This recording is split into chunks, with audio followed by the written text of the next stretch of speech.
Amém? Amém. Oremos. Senhor, nosso Deus, Deus Pai, te agradecemos, Senhor, pela tua presença nessa noite, nesse lugar. Manifesta, meu Deus, o teu agir, a tua vontade, para a honra e glória do teu reino, Senhor. Permanece, meu Deus, conosco, abre a nossa mente, o nosso entendimento, opera o milagre, para a honra e glória do teu santo e eterno nome, Senhor. Nós te louvamos, nós te agradecemos, nós te engrandecemos, ó Pai, por tudo que o Senhor tem feito, falado, meu Pai, nesse lugar. Esclarece, Senhor, a nossa mente, as nossas dúvidas e opera, Senhor Deus, conforme a tua vontade. Nós te pedimos, servos da vitória, em nome de Jesus. Amém? Amém. Graças a Deus. Quantos estão felizes com o Senhor nessa noite? Glória. Grandes coisas tem feito o Senhor por nós e por isso nós estamos alegres. Amém? Então, eu falei de forma superficial, né? Acho que na primeira aula sobre isso, a gente comentou alguma coisa na verdade. E por que a Bíblia fala que a marca da besta vai ser na destra e na mão direita? Né? Quem que lembra disso? Quem que lembra do comentário que eu fiz? Acho que foi na primeira aula que eu falei alguma coisa sobre isso. Quem lembra? No sinal. Falei de forma bem superficial. Por que a Bíblia diz que a marca da besta vai ser na testa e na mão direita? Tem um significado. Na mente é por causa da razão, né? Da nossa consciência. Agora fala onde. Isso, aí já falou? Já tirou dela. A mão da mão predominante, fala para a destra da destra. A mão representa as nossas ações. Lembra? Quando a Bíblia fala, né? Que a gente ora para mover, a mão direita, a gente ora para que a destra de Deus se manifeste. Então, por quê? A destra de Deus, ela representa a ação. Né? Ela representa a nossa força. Quando alguém entrava diante da presença de um rei, qual que era a permissão? Como que era dada a permissão para a pessoa se aproximar? Estendia-se o cetro com a mão direita, né? Para a pessoa entrar. Você tiver a dizer, interrompi ele agora. Né? Estendia-se o cetro com a mão direita. Pegou essa? Então qual que é o desejo de Satanás? Que quando ele se aproxime, alguém dê legalidade para ele entrar. Entregue, né? As suas ações, o que você deve fazer, você precisa de o que você quer, né? Que ele possa então ter acesso, domínio, porque assim, tem gente que tem, no mundo a gente costuma dizer, né? Quando uma pessoa tem facilidade de convencer outros a fazer aquilo que ela quer, a gente fala, a pessoa tem lábia, né? Por quê? Às vezes é algo que você não quer fazer, é algo que você não tem vontade de fazer, algo que você não gosta, a pessoa vem e te convence a fazer aquilo, mas você estava decidido que você não queria, você estava decidido que você não ia fazer, você estava decidido que você, não é assim? Aí chega alguém que tem lado e fala, não, mas se você fizesse desse outro jeito, e se você e tal, não vai, você fala, não, vai para mim, não é assim, né? Então, o inimigo, ele tem essa sagacidade, né? E quando a Bíblia fala desses dois lugares, é porque para o judeu eram lugares sagrados a Deus. Você vai ver Deus dando instruções para o povo, já na direção de Moisés ali, nós vamos ver então o nascimento do tefilim. Né? O que é isso? Os homens de Deus vão orar e vão dizer para Deus que o povo está esquecendo muito fácil. Senhor, parece que eu não ensinei nada. O que eu falo para eles não fazer, eles estão fazendo. O que eu ensino de um jeito, eles estão fazendo de outro. Eles precisam, sabe, focar naquilo que foi ensinado. Eles precisam direcionar a mente deles naquilo que o Senhor tem falado conosco. Não fazer isso. Aí Deus falou, né? Então pega assim e tal, uma tira de couro e tal. Enfim, vou explicar em miúdos para vocês, tá? Então, eles colocaram entre os olhos, quando estava no período de consagração. Quem aqui no meio do jejum, né, não botou uma bala na boca? Não tomou uma coca gelada, né? Chegou em algum lugar e falou, não, toma. Do jejum. Não era para quem? Quem nunca? Né? Quem nunca passou por isso, mas não é de verdade. Né? Enfim, vamos lá. Então, para que eles não saíssem da concentração de que estavam em consagração com Deus, o que eles faziam? Eles pegavam, né, o elemento sagrado, que é como se fosse uma caixinha de promessa. Vamos simplificar para o nosso tempo aqui, como se fosse uma caixinha de promessa.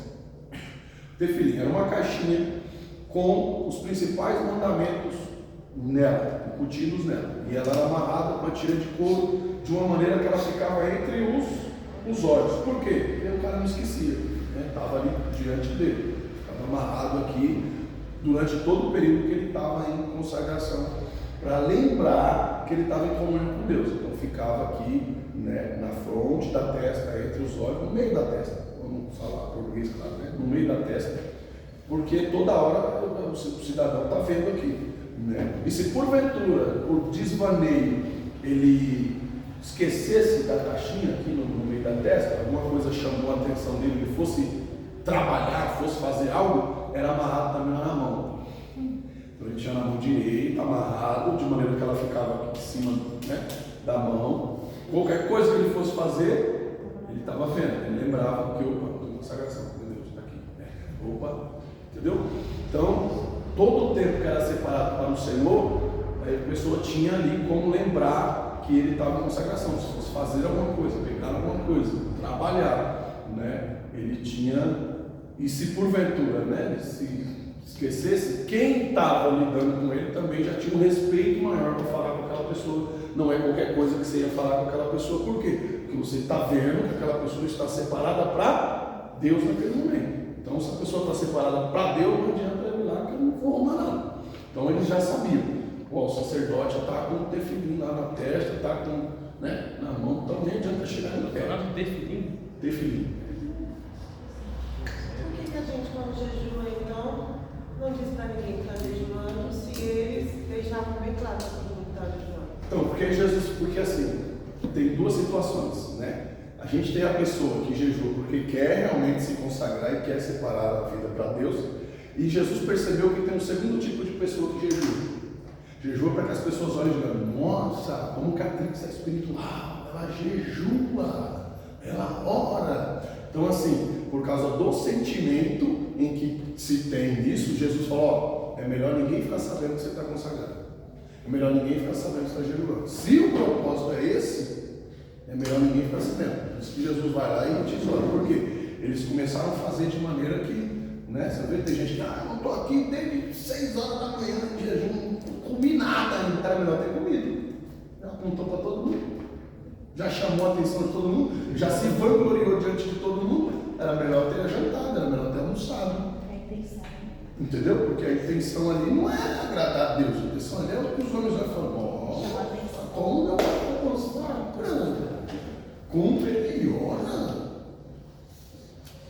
Se de alguém falou, mas você nem ora, nem vê se ora, não é para você não, Ave Maria. Para Jesus. Não vê se ora, não é para ver mesmo não. Tem que ver meu oratório, é ele que tem que saber. Agora eu tenho que me confessar, eu tenho que falar o que eu estou orando para depois falar. Não é assim não. Uma coisa é a gente estar no período de oração aqui na igreja, todo mundo junto, a gente está aqui buscando, a gente está aqui na tarde da bênção, a gente está aqui no culto de oração, é diferente, entendeu? É outra coisa. Agora é diferente de vocês passar aqui de manhã para trabalhar, eu estou ajoelhado aí na porta da igreja, do lado de fora aí. Vão dizer, eu posso pôr doido. Alguns vão dizer, eu pôr doido, outros vão dizer, nossa, como que ele é espiritual?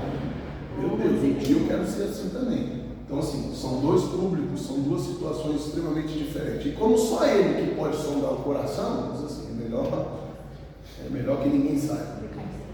Porque a gente peca menos.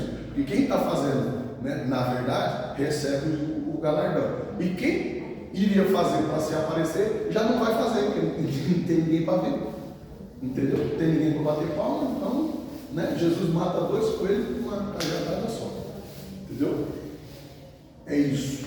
Ok? Ficou claro aí essa questão?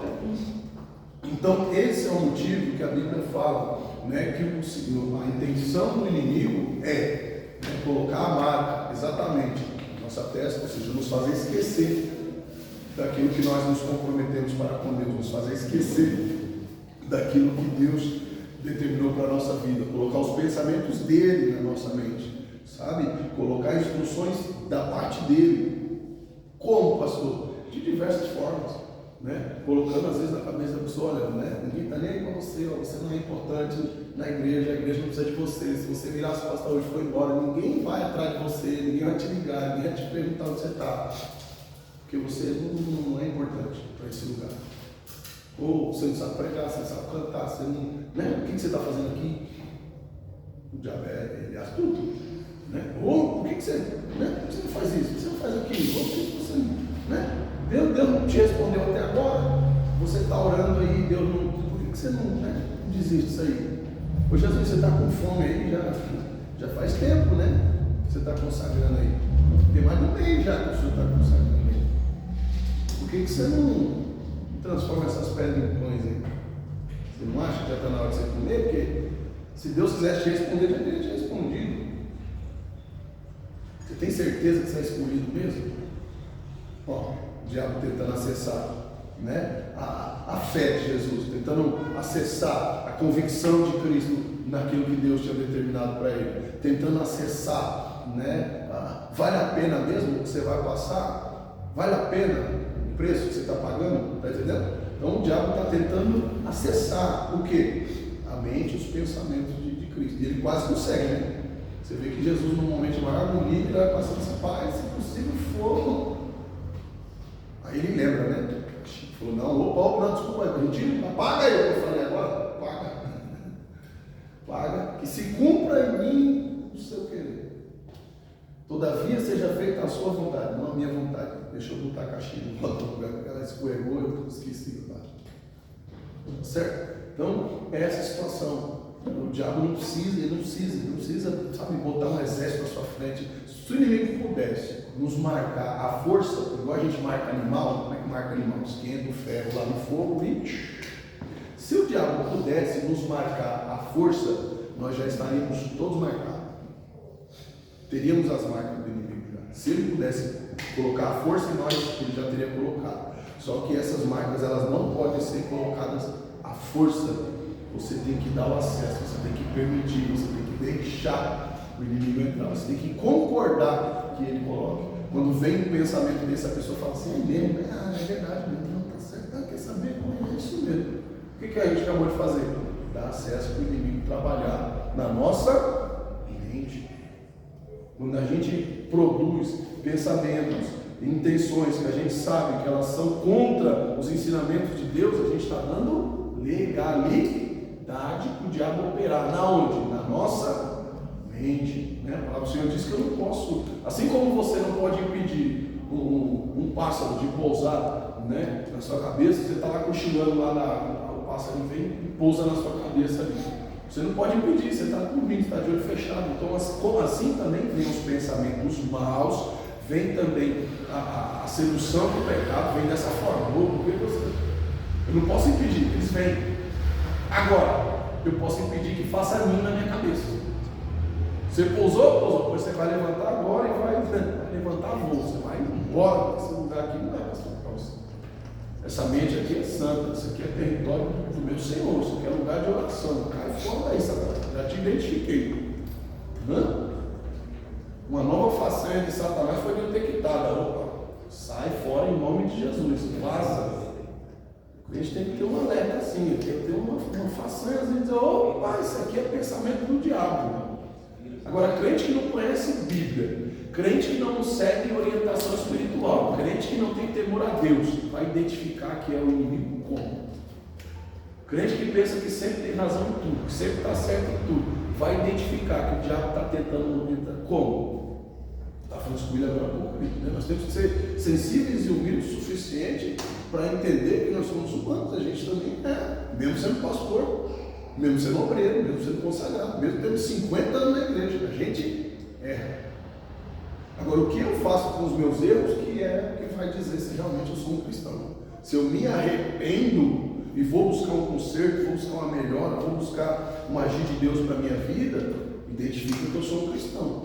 Agora, se o que eu cometi de errado não me constrange, se o que eu cometi de errado não te dá uma sensação de que você está em falha com Deus, então tem alguma coisa errada com nós. Entende? Então, por isso que a Bíblia fala que a intenção do inimigo é colocar a marca, né, na nossa fronte, ou seja, na nossa testa, na nossa cabeça ou na nossa mão direita. Por quê? Porque a mão direita são símbolo, né, o símbolo das nossas ações, da nossa forma de agir. onde depositamos e centralizamos a nossa, e a mão direita é onde nós depositamos e centralizamos a nossa força. Geralmente, né, 90% aí das pessoas são destras, né, são a mão direita. Então a Bíblia pega isso como uma referência, salvaguarda, mas quem é canhoto? Canhoto usa, né, a mão esquerda como se fosse a direita. Usa a mão esquerda como se fosse a direita. Então, a Bíblia não está isentando esse tipo de pessoa. Está falando a mesma coisa. Então, não importa se a sua mão direita é a direita ou se a sua mão direita é a esquerda. Não importa. Porque ela está representando a força, a ação, o domínio. Né? É igual quem joga bola. Né? Tem gente que é destro, chuta bem com a perna direita. Tem gente que é canhota. Se for chutar com a perna direita, cai. Né? Então, assim, independente de qual seja a sua área de domínio, é isso que a Bíblia está falando. A intenção do inimigo é dominar aquilo que você tem de melhor. Qual que é o seu potencial que você poderia estar servindo a Deus?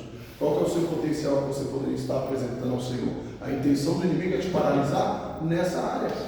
Ele não vai tentar te atrapalhar em algo que você já não sabe fazer, ou que você não quer fazer, ou que Deus já pediu para você fazer e você ignora. Ele não vai tentar te atrapalhar nessa área. Por quê? Porque você já está todo atrapalhado, parceiro. Você já está todo atrapalhado nessa área. Então você não precisa de ajuda aí para acabar com o que Deus quer fazer. Não, você já está fazendo sozinho. Então ele vai tentar te atrapalhar naquilo que você gosta, naquilo que você é bom, naquilo que você decidiu fazer para Deus. Então quando a Bíblia fala que a intenção dele é dominar, né, colocar a marca na nossa cabeça e na nossa mão direita, é isso que está representado aí. Tá certo? A questão do tefilim aí, que eram colocados ali os textos, né, da Torá, você vai encontrar lá em Êxodo 13, do 1 ao 10, que é aquele que eu acabei de citar para vocês, né, que é como se fosse uma caixinha de promessa, só que na caixinha tinha os principais mandamentos. Né, o principal mandamento. Qual é o principal mandamento? Para Deus sobre todas as coisas. Né, você honrar ao seu Deus como o único Deus sobre todas as coisas. É isso que está escrito lá. É o resumo de toda a vida. É o resumo do resumo. É aquilo que Jesus traz para nós. Né? Ama a Deus sobre todas as coisas e o próximo a ti mesmo. Trocando em miúdos, era isso que tinha dentro do tefilim sagrado. Tá? Do texto sagrado que eles colocavam na testa, entre os olhos e onde mais? Na mão. Por que na mão? Quando ele fosse agir, trabalhar, fazer algo, ele estava vendo que ele estava separado para um tempo com Deus. Então ele lembrava, né, que estava em consagração e separação espiritual e se recolhia, né, para o seu tempo com Deus. E quem estava vendo de longe também deixava, né, aquele cidadão que era longe em paz, porque entendia que ele estava separado para um tempo com Deus.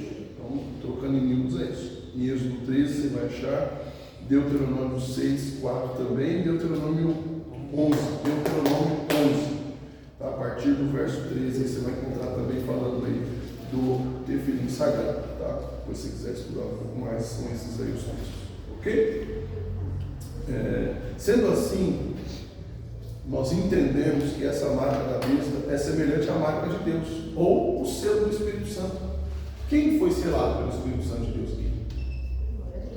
Ninguém. Vamos orar pelo batismo, vamos orar pelo batismo agora. Quem foi selado pela promessa já?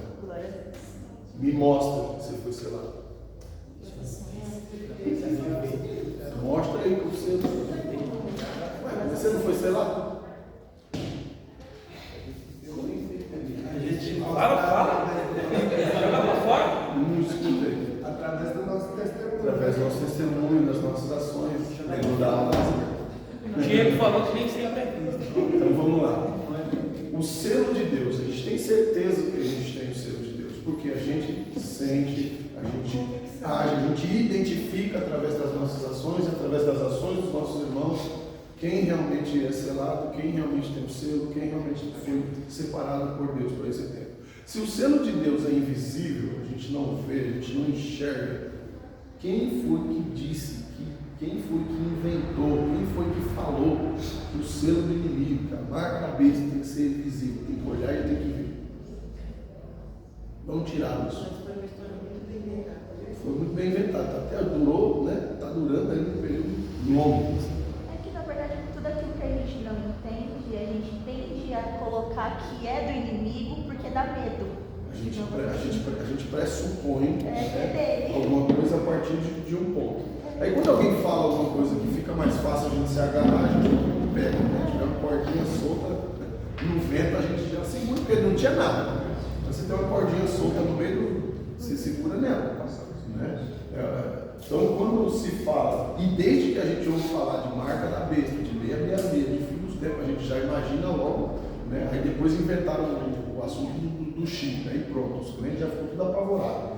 Quando, né, começou a parar de usar cédula, teve crente aí mais antigo que quase morre de fome, porque aí aposentado, aí você tem que ir lá no banco e cadastrar, né, e ter um cartão e fazer.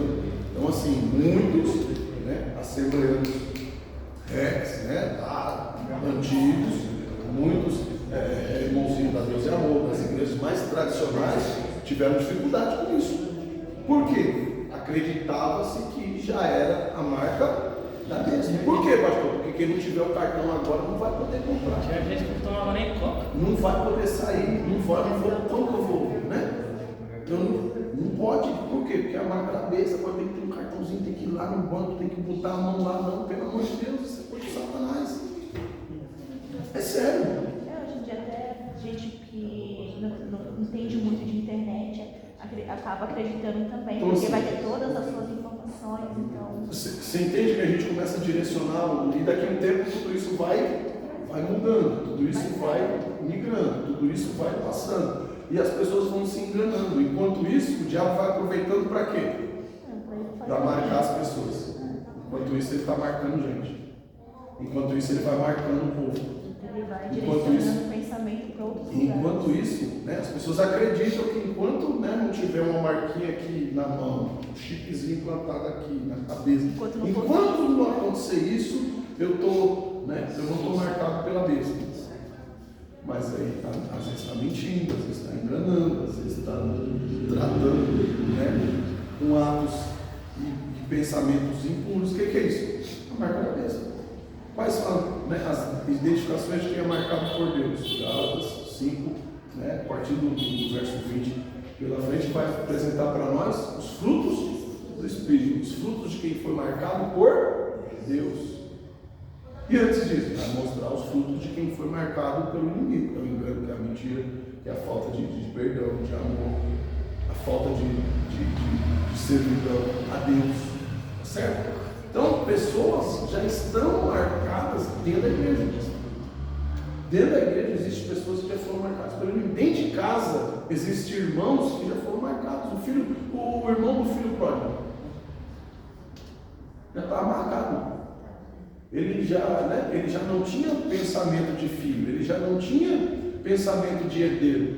Você vê que quando o pai vai falar com ele está perdido, mais do que o que saiu de casa. Por quê? O pai fala para ele: filho, todas as coisas são suas, você sempre tudo aqui, tudo que é meu é seu. Você não percebeu? Você faz parte de casa, essa família é sua, você faz parte disso aqui. Mas ele dentro de casa estava mais perdido do que o outro que foi para a rua, que gastou tudo, e lá fora sentiu saudade de casa. E o que ele falou? O meu lugar é lá. Ele enxerga, ele fala assim: os empregados do meu pai são mais bem cuidados do que eu aqui como funcionário. Não, está errado isso aí. Olha como ele reconhece o valor de família, como ele enxerga no meio de tudo aquilo. E outra, eu vou voltar. E pode ser que meu pai não me receba como filho pela atitude que eu tive, mas se ele me receber como um dos empregados dele, se ele me tratar como ele trata os empregados dele, porque ele cuida dos empregados como se fossem da família, eu já vou ficar feliz. E o que está dentro de casa, nunca tive nada aqui, nunca foi as coisas aqui para mim, sempre ele foi o queridinho, sempre é tudo girando em torno dele. Será que a gente identifica alguma coisa? Você fala não. Fala nome, porque a gente se identifica, sim ou não? A gente se identifica, a gente identifica outros, a gente vê situações. Agora, tudo que o diabo precisa que a gente acredite é, né, que haverá algo físico, algo visível, algo tangível, né? Por quê? Enquanto isso não acontece, a gente fica igual as virgens na beira do caminho. Vai vir, tem um restinho de azeite aí. Vai orar? Não, tem até azeite ainda aí, mulher. Vamos buscar? Não, ainda dá uns 3 dias ainda. Não, mas vamos no ensinamento? Não, dá para aguentar até domingo. Vamos na oração? Não, dá para aguentar até o próximo culto. Só que o noivo chega antes, e o azeite acaba antes do que elas imaginavam. Então é preferível ter reserva. É preferível ter e não usar do que precisar e não. Guarda isso. É preferível ter e não usar do que precisar e não ter. Aprende isso. Então eu vou buscar. Por quê? Pode ser para mim. Tá? Essas coisas também agora pouco. Pode ser para mim e pode ser que nem seja para mim. Pode ser que Deus está me dando para repartir com alguém. Isso pode ser dinheiro. Isso pode ser recurso. Isso pode ser poder, unção. Às vezes Deus está me dando nem por causa de mim, é por causa de alguém que eu vou encontrar que vai precisar. E eu vou precisar ter a reserva para compartilhar e para eu não ficar sem. Porque tem gente que até tem. Mas quando ele encontra alguém que tem a necessidade, ele vai lá, entrega, e faz. Aí depois fica quebrado. Aí depois paga, né? Por quê? Porque ele só tinha reserva. E a reserva repartiu. E como é que faz quando a gente perde a reserva? Para. Como é que tá? Se eu estou na reserva, aí encontro um amiguinho que está parado, não, tira um pouco aqui de gasolina, pega aqui no meu aqui. Aí eu vou tentar sair, morre no meio do caminho.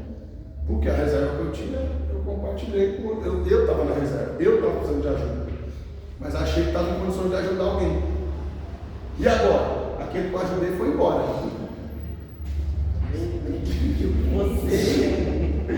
Porque é assim.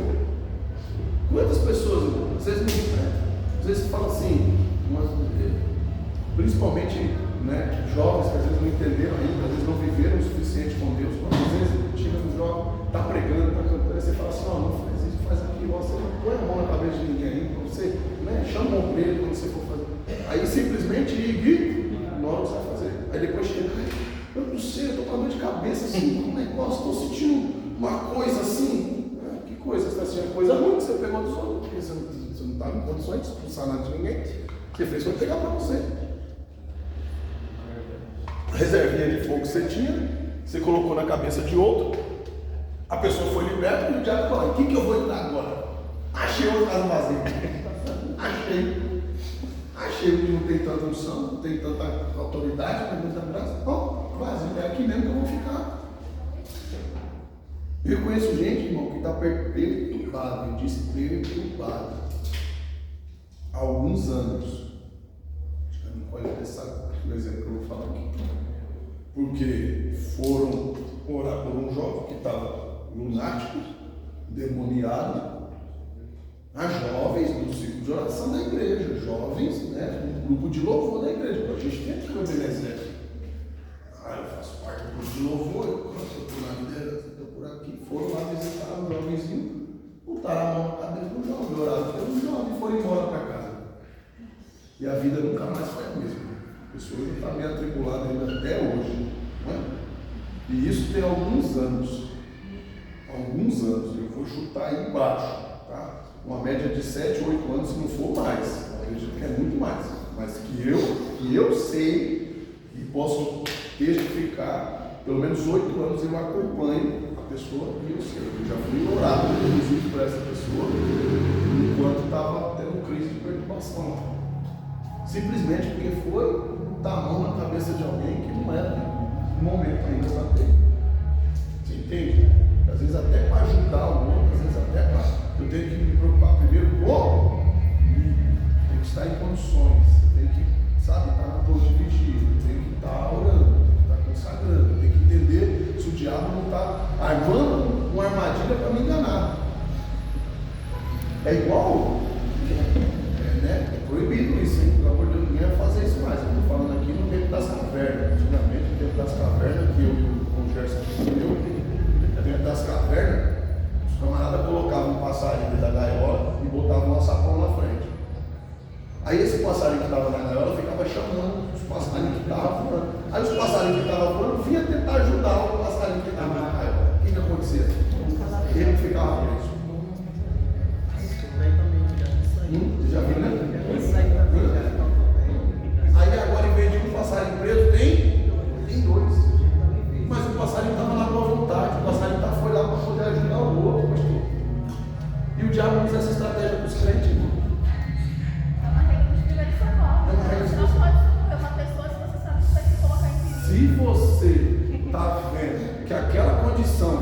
perigo, você não vai. Você vai chamar os bombeiros, você vai chamar a polícia, você vai chamar alguém que está preparado para aquilo. E eu não estou dizendo que você não pode orar por uma pessoa, que você não pode interceder por. Não é isso que eu estou dizendo. Não é isso que eu estou falando. Tá? Eu estou dizendo que há situações, eu preciso estar sensivelmente, espiritualmente ligado para me entender quando é o momento de eu ir, que eu posso ir sozinho, quando é o momento que eu preciso de ajuda. Tem momento que eu, como pastor, eu peço ajuda. Não, eu vou em tal lugar, eu preciso de fulano, ele está em cima comigo. Vamos ou não vamos? Ah, pastor, não dá para não, eu preciso de você. Você vai ter que ir. Você quer, você vai ter que ir comigo. Por quê? Porque eu sei que um lugar, né, vai precisar de reforço. Então, nós fomos. Deus, ele é aquele que opera, Deus é aquele que faz, mas a gente precisa estar ligado, porque o diabo às vezes só precisa, sabe, tirar a gente do eixo, confundir o nosso subconsciente. E é isso que a Bíblia fala, quando diz que o diabo tende, né, a marcar a nossa fronte, a nossa testa. É tomar o meu senso de consciência, tomar o meu senso de decisão, que é o que Deus deu para nós, né? O senso de decidir, de escolher se é, se não é, se vou, se não vou, se faço, se não faço. Deus deixou isso comigo. Tem coisa que Deus não vai ficar falando, não vai não, ó, cuidado. Não, por que Deus não vai falar, pastor? Porque Ele já falou, porque Ele já disse que alguns Ele delegou algum tipo de autoridade, que alguns Ele ordenou para ir, outros Ele ordenou para ficar. Então assim, se está escrito, Ele não precisa ficar explicando toda hora para mim. Ele tem que pegar e ler, e entender e aprender o que Ele está ensinando, e entender os tempos e os momentos, entender a hora de ir, a hora de ficar, a hora de falar e a hora de ficar quieto, a hora de fazer e a hora de cruzar os braços. Eu preciso entender quando é esse momento, porque senão eu continuo caminhando em círculos e o diabo continua agindo através da minha vida, fazendo eu acreditar que enquanto não tem um selo físico na minha vida, está tudo certo. Quando muitas das vezes a pessoa já foi enganada e espiritualmente, a pessoa não está nem selada, já está envelopada, né? A gente não foi nem selado, já foi envelopado já pelo inimigo, já não tem mais domínio das próprias ações, já não, sabe? Fala assim, não, eu vou na oração de sexta-feira, não vem, não consegue vir. Por quê? Porque o diabo já envelopou. Diz assim, não, eu vou na oração terça-feira, eu vou no ensinamento terça-feira, eu vou. E não vem, às vezes não vem, não é porque ele não quer, às vezes não vem porque não consegue, porque foi envelopado já, o diabo já. Não faz tempo que você não vai, se você for, vão falar. Vão te olhar estranho, vão ficar meio assim. Vai ficar feio para você vai ficar perdido, porque você não viu as outras aulas. Você vai ficar fora da casinha. O diabo vai trabalhando na mente da pessoa, e a pessoa só vai. Não é verdade, né? Então deixa eu. E vai indo. E o diabo vai ganhando cada vez mais acesso, vai ganhando cada vez mais espaço. Entende isso? Você entende isso? Outro texto que nos mostra. Né, que a nossa cabeça de fato é campo de batalha do inimigo é Tiago 1,15. O que fala lá para nós? O que fala para nós, Tiago 1,15?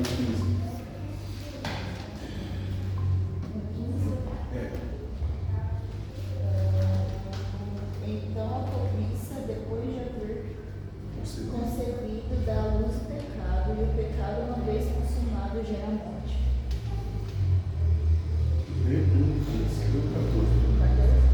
Ao contrário, cada um é tentado pela sua própria cobiça quando esta o atrai e seduz. Está falando aqui, ser enganado pela sua própria concupiscência. O que é isso? Pelo seu achismo. Eu acho que não tem nada a ver. Eu acho que isso aqui sabe assim, o pastor está aí na lei. Eu acho que, sabe, não é esse o caminho, a própria concupiscência. Então o diabo, ele nunca vem de fora. Ou melhor, o pecado, ele nunca vem de fora. Nunca. Ele já nasce dentro. Esse é o perigo. O perigo é que ele já vem de dentro. A gente tem facilidade para expulsar o que vem de fora. Bate, a gente fala, opa, não, sai. Mas ele já nasce dentro. Ele já está ali. Só que esse é o único aborto autorizado por Deus. Qual, pastor? Do pecado. Aborto? Que a Bíblia ele diz que ele está para nascer de você. O pecado ele vem na nossa mente. O pecado ele vem querendo nascer, Ele quer que você faça, Ele quer que você concretize aquilo que foi colocado a sementinha na sua mente. Então, qual que é a maneira dele nascer? A gente deu aí. Depois, havendo a concupiscência concebida, o que é concebido? Dá luz, nascer. A concupiscência, aquilo que eu estava pensando, eu coloquei em prática. Nasceu. Entendeu? Nasceu. Quando eu ponho em prática, mesmo sabendo que é algo errado, que é algo que Deus não aprova, então o pecado nasceu. E o pecado sendo consumado, né, eu deixar ele nascer, ele vai gerar morte em mim. O pecado nasceu, mas eu vou morrer. Porque o preço do pecado, o salário do pecado é a morte. Então o pecado nasce, como se fosse hospedeiro, né? O pecado nasce dentro de mim não, está amarrado no Jesus. Mas vamos lá, você entender. O pecado nasce dentro de nós. Amarrado, não nasça, mas você entender, ele nasce dentro de nós e ele começa a crescer. Para ele crescer, ele precisa de vitaminas, ele precisa de nutrientes, ele precisa se alimentar. E para o pecado se alimentar, ele tira a minha vida, ele me mata para ele crescer. Ele me mata, ele tira tudo que há de Deus em mim, de mim, ele tira tudo que há de bom em mim, ele arranca. E eu entro numa situação de morte. Tem crente que, porque não foi levado ainda para o cemitério, acha que está vivo, mas está morto.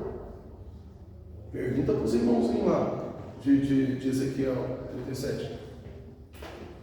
Porque não tinha acontecido com o velório, todo mundo achou que estava tudo certo, mas Deus falou para eles: vocês já estão mortos, porque o pecado dominou aí no meio de vocês. Então agora vocês estão mortos, mesmo cantando, mesmo pregando, mesmo louvando, mesmo tocando, mesmo dentro da igreja.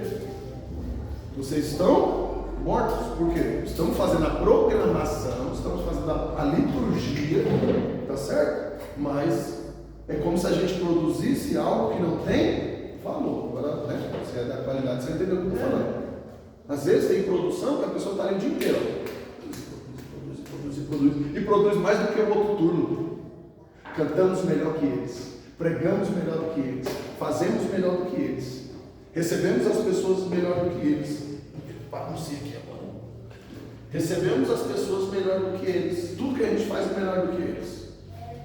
Produziu quase o dobro da produção do primeiro turno. Aí chega um inspetor de qualidade, chega um analista de qualidade, olha, diz: realmente vocês produziram o dobro do que o pessoal do primeiro turno. Mas tem o seguinte: a obra de vocês está reprovada. Como? Está morto. Aqui, ó, está ruim aqui, está ruim aqui, está ruim ali, aqui não presta. O cliente não vai querer isso aqui. Nós não temos como vender isso. Então vocês produziram muito, mas não presta. Entende? Então, às vezes nós estamos nessa vibe espiritualmente, às vezes nós estamos dessa forma na igreja. A gente faz, e se vangloria do que está fazendo. Mas a gente se esquece que alguém vai ter que comprar essa obra. Não, é minha, eu aceito, eu quero. A gente esquece que a nossa obra ainda vai passar pela inspeção de qualidade. Sim ou não? É isso que a Bíblia diz. E a gente precisa tomar esse cuidado e afinar o nosso processo. Para quê? Para que chegar naquele dia, a nossa obra não seja reprovada. Bem, deixa aí. É que você está explicando, e na hora que eu li, eu acredito que a passagem de Balaão e Balaque se encaixa nessa passagem, porque ele sabia que não podia amaldiçoar o povo, mas mesmo assim ele pensou: não, vou perguntar para Deus, sendo que ele já sabia que não podia fazer aquilo. E Deus impediu ele? Não. E Deus impede a gente? Não.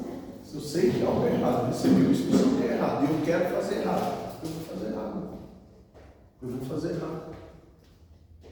Porque a decisão, no final das contas, é minha. Se Deus não queria que Adão comesse do fruto, era só ele não plantar árvore dentro do jardim, plantar fora. Simples assim. Mas como que Deus saberia que Adão é fiel? Como que Deus saberia que poderia confiar em Adão se ele não tivesse deixado a árvore lá para testar ele? Como que Deus saberia da fidelidade de Adão, do amor de Adão, do amor de Eva por ele, da obediência de Adão. Como que Deus saberia da obediência deles? Se a árvore não estivesse lá disponível todos os dias. Todos os dias. Quantas vezes eles já tinham passado por aquela árvore e às vezes nem estava nem ligando mais para ela. Estava nem ligando mais. Você acha mesmo que o diabo derrubou Eva numa única conversa? Você acha mesmo que a conversa da queda foi só aquela que a gente vê ali? Quem sabe quantas vezes a serpente se andou? Quantas vezes a serpente preparou o momento para dar o bote? Nossa, eu acho que você é inteligente, hein? Eu acho que você tem potencial para ser alguém muito melhor do que você está sendo, você não acha, não? Eu acho que esse Adão está impedindo você de crescer, sabe? Eu acho que esse Adão aí, ele se acha muito que ele é amigo de Deus. Acho que está na hora de você provar o seu valor. Eu acho que esse negócio de submissão aí não é coisa. Isso aí não é coisa de Deus, não. Eu venho preparando o terreno há muito tempo. Porque essa lição aí, a gente recebeu da nossa mãe, que recebeu da mãe dela, que recebeu da mãe dela, que recebeu da mãe dela, que Eva recebeu, que Eva deu para os seus filhos. Qual que é? Não conversa com estranho. Não conversa com estranho. A serpente não era estranha para Eva. A serpente não era estranha para Adão. Tinha acesso todos os dias. Ela não puxou uma simples conversa. Ela fez amizade, ela preparou o terreno, ela, deixou as coisas favoráveis para que depois ela conseguisse dar o bote. É isso que o diabo faz na nossa mente. Primeiro ele vem, não tem nada a ver, não. Isso aí, isso é besteira. Isso é conversa de pastor. Isso aí é coisa de igreja, isso aí não tem nada a ver, não. E aí, você começa a dar permissividade para aquilo. Você começa a realmente acreditar que não tem nada a ver. Por quê? Fez uma vez um condicionado, fez duas condicionado, fez três condicionado. E a gente vai achando que está tudo bem. Quem sabe primeiro Eva passou, admirou o fruto. Olha como é bonito, né? Ele falou, que pena que você não pode comer, mas é bonito. Mas você já sentiu o cheiro desse fruto alguma vez? Não, mas você precisava ver. É cheiroso o fruto. Experimenta. Se o cheiro é bom assim, imagina só o gosto. Já entrou na mente. Já começa, né? Já gerou uma curiosidade, já botou uma dúvida, já ganhou terreno, já ganhou a mente. Aí depois vem, por que você não come? Opa! É mesmo, né? Eu já estou sentindo até o gosto, ele estava mesmo. Ela me questiona, porque o que ela estava esperando era só um gatilho para tomar uma ação. A gente questionando aqui, será que ela não tentou, seduzir Adão antes de tentar ela? Pode ser que sim. Porque Adão é a cabeça. Pode ser que sim. Entendeu? Pode ser que ele entendeu o quê? Eu não tenho acesso a Adão, mas ela tem. Eu não tenho acesso a Adão, eu não consigo atingir ele, mas ela consegue. Ela tem a chave do coração dele. Ela tem a chave. Você entende? Mas é literalmente isso. Ela tem a chave. Opa, então é por aqui que eu vou entrar. Porque o inimigo conhece as nossas fraquezas. Então a gente precisa tomar cuidado. Porque às vezes o inimigo já vem marcando a pessoa e a pessoa não percebe. O inimigo já vem tomando, espaço e a gente não percebe. Porque o pecado, a gente fica brigando pensando que ele vem de fora, mas ele está aqui dentro querendo nascer, sendo nutrido às vezes todos os dias. Por isso que Paulo diz assim, a guerra é de perto. Você está achando que seu inimigo é o seu irmão lá, que fala mal de você, ou o outro estranho lá que se levanta contra a sua vida? Não, seu inimigo já está aí, mais perto você imagina. Olha no espelho que você vai encontrar ele. Esse é o meu inimigo, esse é o teu inimigo. Esse sim tem o poder de derrubar nós, porque nem Satanás tem esse poder. Para Satanás ter poder de nos derrubar, esse que você vê no espelho tem que dar legalidade. Tem que falar, não pode, a casa é sua. Igual tem o louvor, né? O Senhor, a casa é sua. A pessoa faz a mesma coisa com o inimigo, dá lugar. Às vezes é coisa que a gente já resistiu uma vez, 2 vezes, 3 vezes. Não, não vou falar, não vou falar, não vou fazer, não vou falar. Senhor, segura a minha boca, Senhor, eu estou aqui, Senhor, me ajuda. Aí um belo dia a gente, foi para fora, deixou nascer. Estava ali já, querendo nascer, querendo espaço, e a gente não aportou, a gente não cortou o mal pela raiz. É por isso que o Senhor veio ensinar os seus servos, né, que queriam ser reconhecidos pelo povo, ia lá, fazia a circuncisão, aí Paulo veio e falou, não, vocês têm que cortar o coração, vocês têm que circuncidar o coração do pecado, vocês têm que circundar o coração da desobediência, essa cirurgia que vocês têm que fazer, arrancar o mal que está dentro de vocês. Quando a gente entender isso, nós vamos nos tornar cristãos melhores para Deus e para nós e uns para com os outros. Quando a gente entender a nossa base de fé, entender que Satanás ele é poderoso, sim, ele é perigoso, sim, ele é ardiloso, sim, mas o que Deus entregou para você é muito maior.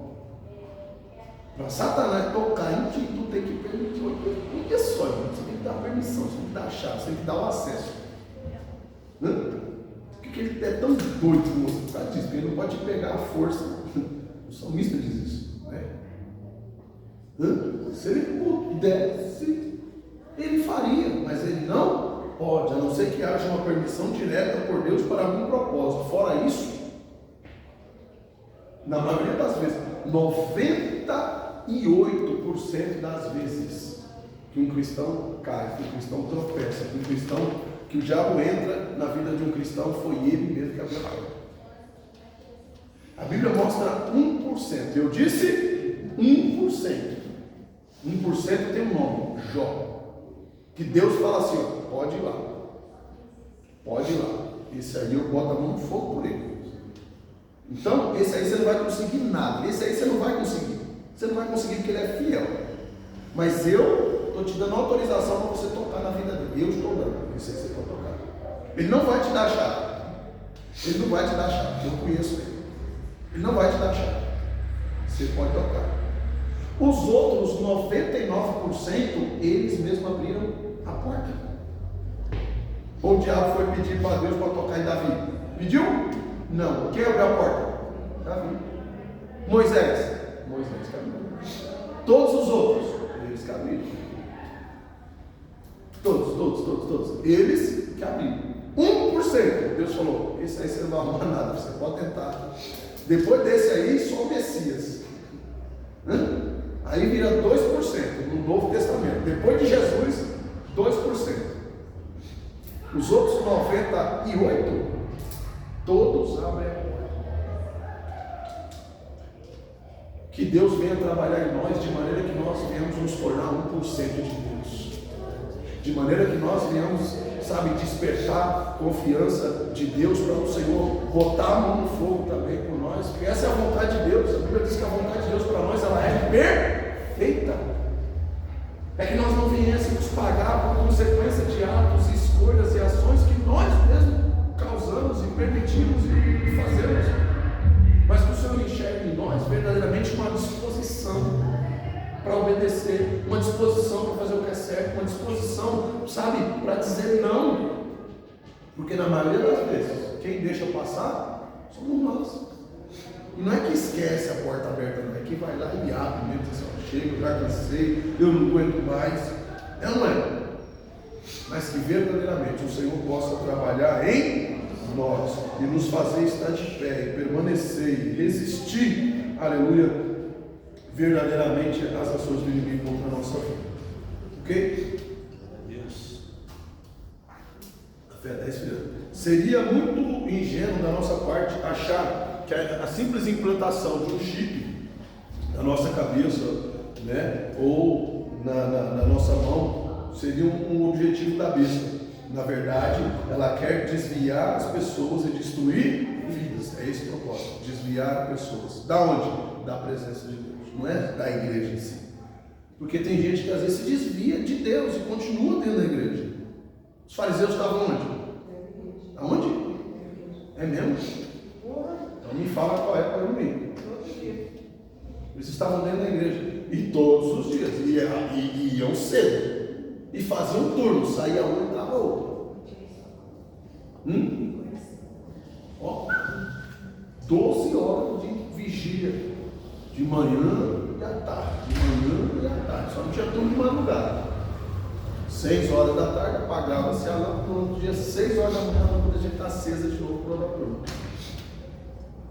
Aí Jesus vem e diz: ei, estou lá de fora. Estou lá de fora.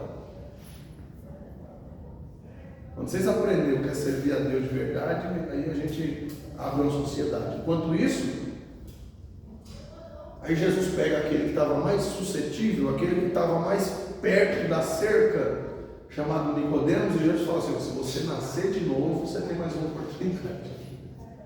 Se nascer de novo, hein?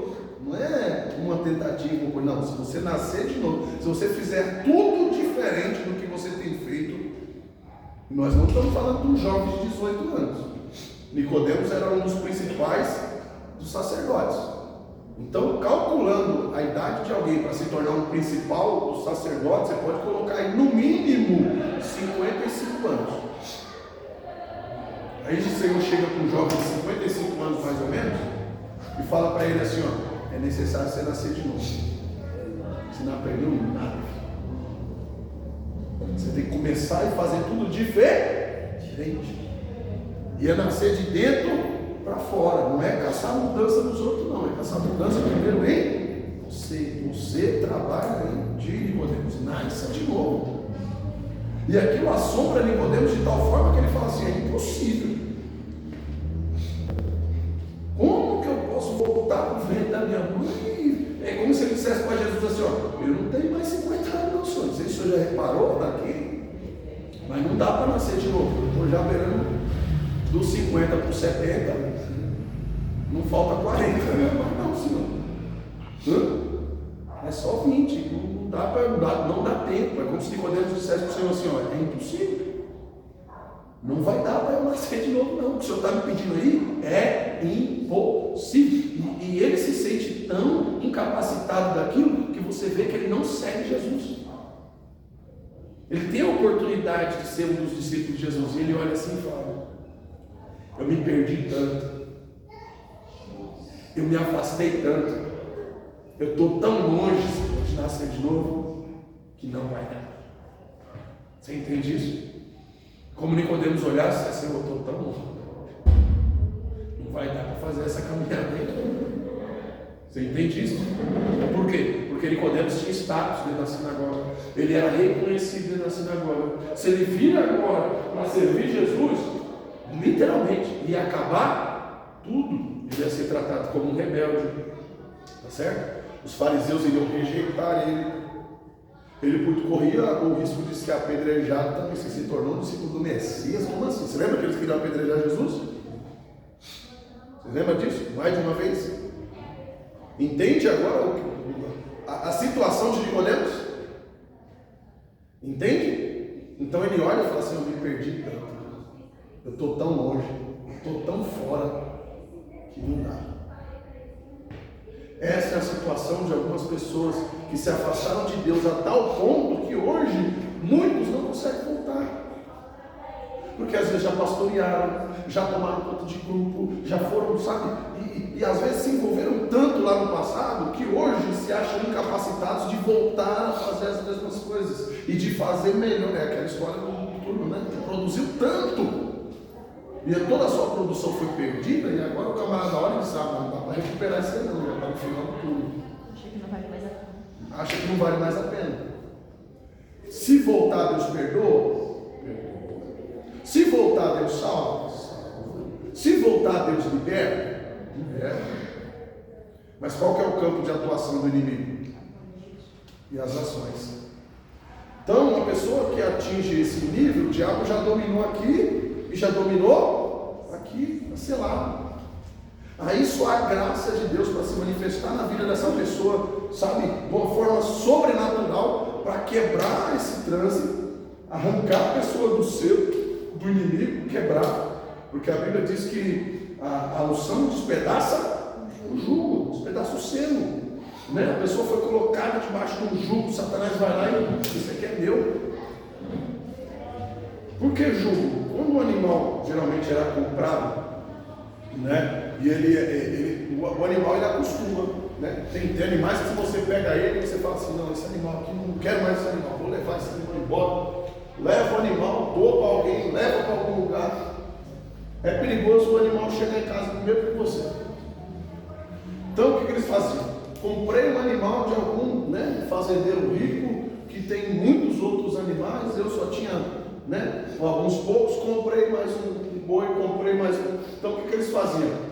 Metia o jugo nesse animal. Para quê? Para que ele não se perdesse. Então o animal que já conhecia o caminho ia andando e ele ia junto. Ele era guiado. É isso que o diabo faz. Ele põe o jugo nas pessoas para que um que está no erro venha conduzir os demais. Por que você fica tanto na igreja?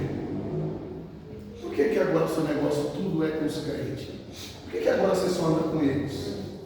Por que agora tudo será na igreja? Não precisa. Vamos ali. Vamos na quermesse tomar um quentão. Vamos no pagode, não tem nada demais não. Sambinha de leve. Não tem palavrão, não tem nada. Só para descontrair. A intenção do diabo é descontrair mesmo você. Tirar você do foco da direção de Deus.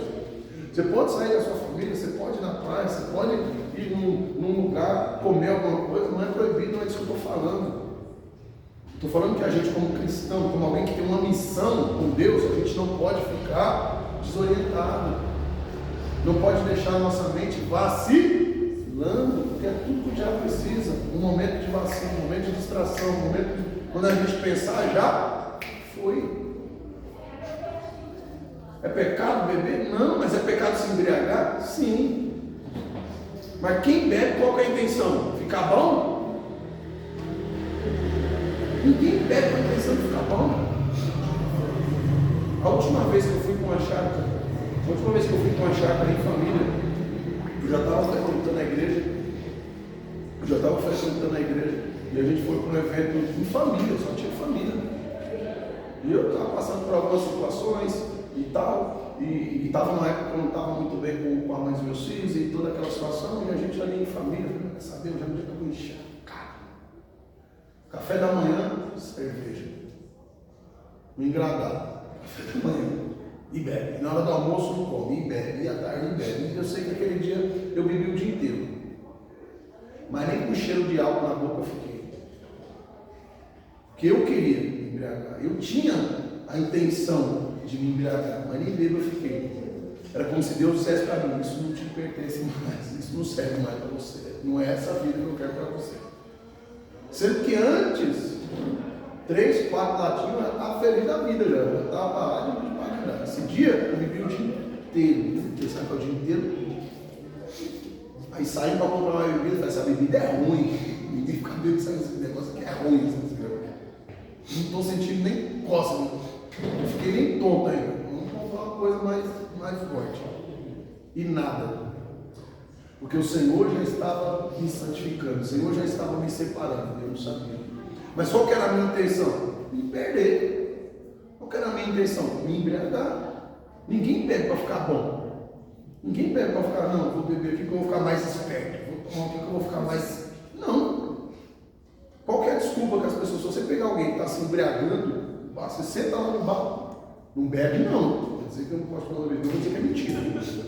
No bar, senta lá com alguém que você percebe que está lá vivendo e dá uma atenção. E antes de você falar de Jesus, antes de você começar a pregar, tenta entender por que aquela pessoa está ali. Né? Está tudo bem? Você vai...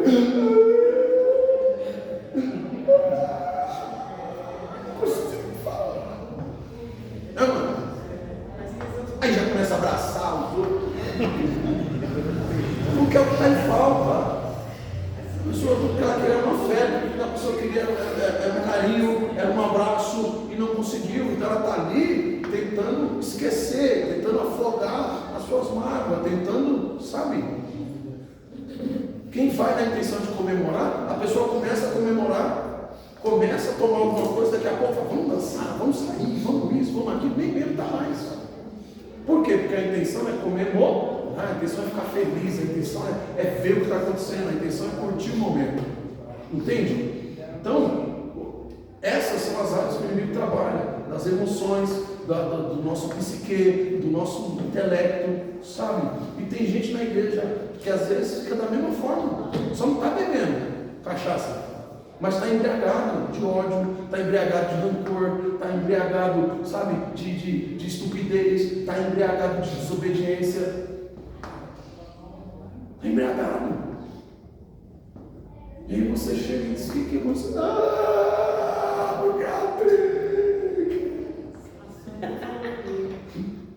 porque não falou nada, cumprimentou a Sara e não falou comigo. É tudo que a gente precisa, irmão. E às vezes se vangloria porque não está com um copo de cerveja na mão, se vangloria porque não está com um copo de cachaça na mão, mas está embriagado do que não presta, está cheio de peçonha, que é o que a Bíblia diz, estamos envenenados e não percebemos. Por quê? Porque a gente não tomou um 51, porque a gente não tomou um bombeirinho, porque a gente não tomou uma cerveja, a gente acha que está tudo bem, não, estou limpo. Amém? É por isso que a Bíblia ela fala para a gente guardar o coração. Porque nós seres humanos somos mais sentimentais, digamos assim. Então, quando a Bíblia fala para guardarmos o coração, é que é porque é dali onde a gente vai tirar todo o combustível, digamos assim, Sim. para a nossa vida, seja do lado positivo quanto negativo. Sim. A Bíblia nos dá essa instrução, que nós devemos guardar o coração. E guardar nos dá a ideia de que eu devo me preocupar com ele. Sim ou não? Vamos lá. O diabo marca as pessoas dominando os seus desejos, as suas forças e fazendo-as servir a sua vontade. Vontade de quem? Do inimigo. Certo? Então é assim que ele marca as pessoas, fazendo as pessoas fazer a sua vontade. A vontade do inimigo e as suas próprias vontades, porque às vezes as nossas vontades não tem nada a ver com as vontades de Deus. Já percebeu isso? O que a gente fala? Se eu pudesse, se eu não fosse crente, é ou não é? Se eu não fosse obreiro, eu usei essa semana. Se eu não fosse pastor. Se a Bíblia liberasse por 5 minutos. 5 minutos. Nenhum ele libera. Nenhum. Você entende? Porque não precisa, às vezes não precisa nem ser inimigo, não. Nós mesmo já se desvia. Se eu não fosse obreiro. Se o pastor não fosse caçadeiro. Se fosse alguns anos atrás. Essa é a típica, né? Se fosse uns anos atrás. Viu não? Então você vê que o diabo às vezes não precisa de muito, às vezes ele usa as nossas próprias ferramentas contra nós. Aquilo que já está em nós, aquilo que já está guardado em nós. Voltando em Eva.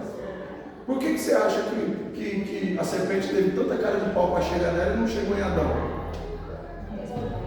Quem sabe enquanto Deus estava lá conversando com Adão, que a Bíblia fala que o Senhor, na viração do dia, ele ia lá conversar com ele, visitar ele. Adão. Quem sabe enquanto Deus está lá conversando com Adão, Eva está aqui de olho na árvore.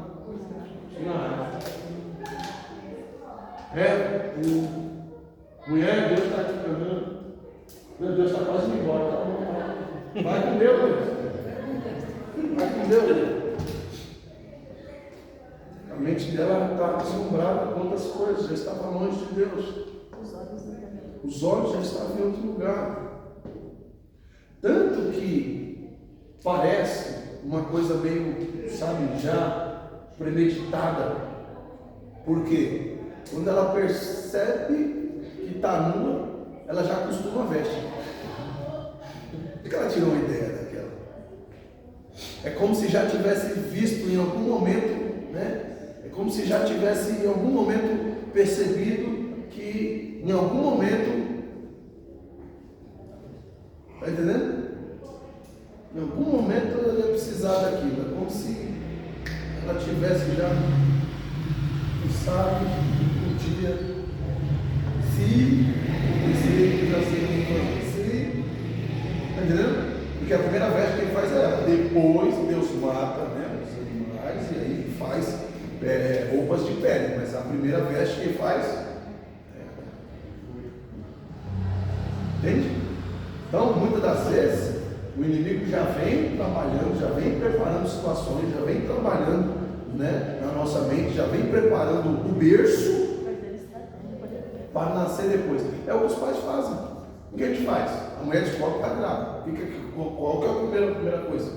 Não sabe nem se é menino ou se é menino. O que acontece? Pega Adão, a gente precisa ir na Pernambucana, a gente passa Pernambucana, a gente precisa ir na roupa. Né? Não fala assim, não, mas a gente não sabe nem o que é ainda. É uma criança. Pode vestir de amarelo, pode vestir verde, pode, né? Então não precisa ser rosa nem azul. A gente, né, vai começar. Não é? Aí já tem para berço, já começa, né? E os móveis pode ser tudo branco, não tem problema. Limpinho, serve para menino, serve para menina, não é? Então o inimigo faz a mesma coisa. Ele começa já a preparar o ambiente, preparar a pedra para quê? Para na hora que a criança aparecer, ninguém nem assusta. Por quê? Porque ele já está preparado. Ele já preparou o berço, já preparou o quarto, já preparou tudo. E aí na hora que nasce, nem espanta tanto. Por quê? Porque ele já está pronto. O laço já estava preparado. O berço já estava pronto. E de certa forma, será que não é? Por exemplo, ela veio da costela de Adão. Então, sim. O que tinha nela já tinha nele antes. Então, às vezes não era preciso chegar em Adão, porque o que tinha em Eva já tinha Adão. Eles eram meio que um só. Então, aquela fraqueza que ele tinha, ela também teria. Então, eu tô louca. Se você Tá louca. Eu vou te explicar por quê. A Bíblia fala que Deus fala isso, que Adão foi feito perfeito. Ele foi feito sem pecado. Se eu falar que algo ruim foi tirado de Adão, eu estou dizendo que Deus fez Adão imperfeito. Deus fez Adão com uma predisposição já para pecar. E não foi.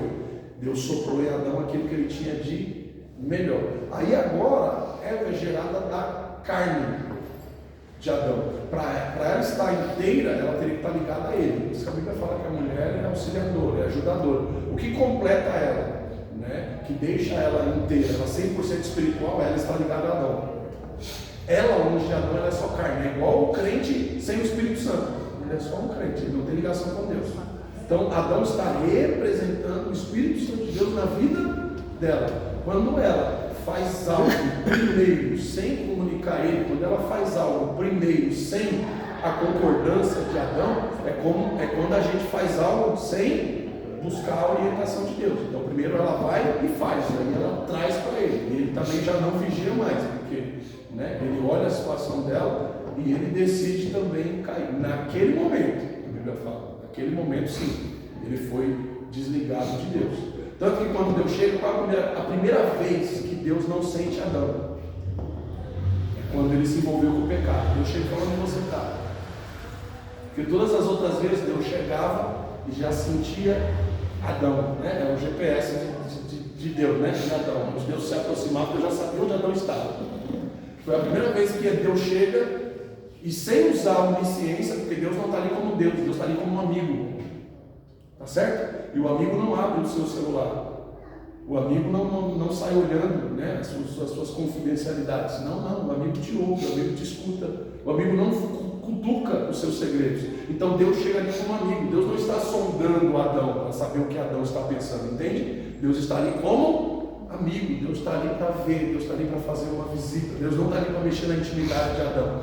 Mas é a primeira vez que Deus não sente ele. Por quê? Porque ele tinha se envolvido com o pecado. Se Adão antes disso tivesse sido envolvido com o pecado, já existiria essa desconexão. Ele já não teria essa intimidade com Deus, que é o que ele perde no momento que ele peca. Entende? Não estou aqui colocando a culpa em minha, estou dizendo que é um conjunto, né? Ela precisaria ter feito tudo de acordo com Adão, porque foi isso que Deus trouxe, foi?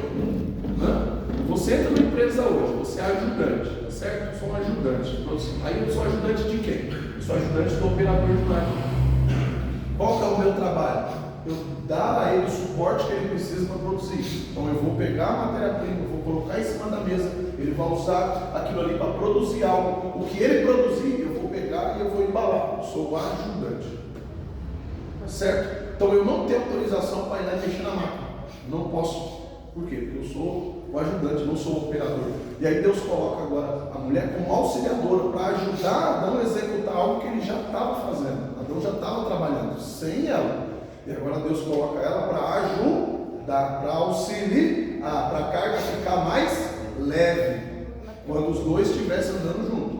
Tá certo? Então ia parear a carga, ia ficar mais leve. Porque era um trabalho que precisava fazer em conjunto. Tá certo? E ela falha no momento que ela dá lugar ao inimigo, envolve uma terceira pessoa, né? Porque a serpente, a gente precisa entender como um ser pessoal. Da mesma maneira que a Bíblia diz que Deus é um ser pessoal, o Espírito Santo é um ser pessoal. Não é uma pessoa tem um corpo físico, tá certo? Tem um corpo palpável. Agora, um ser pessoal, o que é? A gente vê isso na aula de teologia. Nas primeiras aulas, quando nós estávamos estudando lá Gênesis, eu comentei isso com vocês. Então vamos lá. Um ser pessoal é alguém que tem inteligência, né, para agir por conta própria, desejos e vontades próprias. Tá certo? Ponto. Tanto que quando Jesus vai, ele diz: eu vou ir para o Pai e o Consolador vai vir. Jesus não fala assim: eu vou mandar ele descer. Não, a decisão é dele. Tá certo? E eu estou fazendo isso porque eu estou agora obedecendo o Pai. O Pai me mandou, mas eu quero fazer isso aqui. Eu decidi obedecer, eu decidi me entregar. Lembra? A Bíblia fala que ele, mesmo sendo Deus, não teve por usurpação ser. Ele podia ser igual a Deus? Podia. Ele era Deus. Ele podia se apresentar como Deus, mas ele preferiu não. Ele podia ter vindo igual os anjos. Os anjos não vêm, não chegam aqui e falam: Dona Maria, eu sou um anjo, eu estou aqui a serviço de Deus, entendeu? Eu vim aqui dizer que a senhora vai ter um menino. Foi ou não foi? Ou ele chegou aqui e disse: não, eu sou uma miragem, não, eu sou um anjo. Eu vim aqui enviado por Deus. Ô Josué, quem é você? Eu sou enviado de Deus. Você não está me vendo, tá vendo, não? Já viu alguém tão bonito assim? Já viu alguém tão... Onde que você viu um soldado nesse porte aqui? Sou um enviado de Deus. Estou com vocês. Então assim, certo? Jesus podia ter chegado aqui e dizer: eu sou filho de um lá em cima lá. Vim ensinar para vocês como é que faz. A primeira vez que Jesus ele se mostra tão humano, ele abre tanto mão desse quesito de ser Deus, que a primeira vez que ele fala que é Deus, querem matar ele. Não, você já convenceu nós que você é o filho da irmã Maria. Não vem com essa não, você já convenceu nós que você é filho do seu José. Não vem com essa. Nem meteu o louco de dizer que você é Deus, que você não é. Por quê? Porque ele já tinha colocado aquela situação. O próprio Jesus já tinha se apresentado como homem. Até os anjos que estavam lá sentados em cima da pedra quando Jesus ressuscitou. O que aconteceu com os soldados? Desmaiaram de medo, caíram no morto. Ficaram com tanto medo que não contaram para ninguém. Porque eles viram o quê? Anjos. Se eles tivessem visto homens, eles tinham matado. A primeira vez que os anjos descem como homens, os homens queriam matar eles. Lembra que eles se escondem na casa de Rahab? Lembra? Eram anjos. Mas estavam como homens. Os homens diziam: vamos matar eles. Foi o que aconteceu com Jesus. Tá certo? Agora ele poderia ter se apresentado como Deus, mas ele não fez. Entende? Como que não é enfim. É isso. Mas vocês entenderam a situação. Jesus ele abriu mão daquilo. Vou lembrar. Porque ele é um ser pessoal. Ele decidiu se apresentar como um homem. Ele decidiu se apresentar como pessoa. Ele abriu mão de aparecer como Deus para se apresentar como ser humano. Mas por isso que eu falei lá que a serpente é uma pessoa. Ela teve decisão própria. Tá certo? Ela deixou o inimigo entrar nela em algum momento.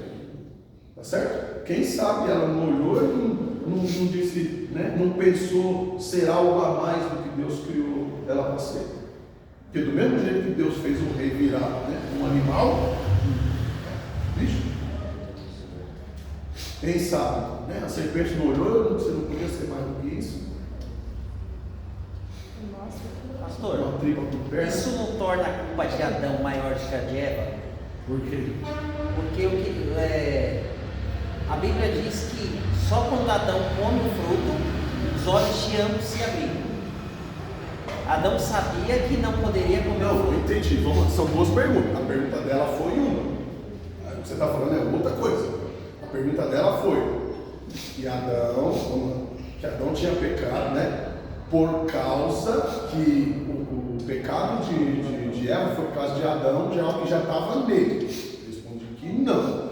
A sua pergunta é outra. Você falou que o pecado dele foi maior do que o dela. Aí sim. Por quê? Ele tinha a orientação de obedecer a Deus. Quando que Adão pecou? Quando ele decide comer o fruto. Aí ele está errado. Mas do jeito que ela falou, é que assim, é como se Eva tivesse pego a culpa de Adão. Entendeu? E antes de comer o fruto, ele não tinha errado ainda. Entendeu? Então, assim, a culpa dele é maior do que a dela. Por quê?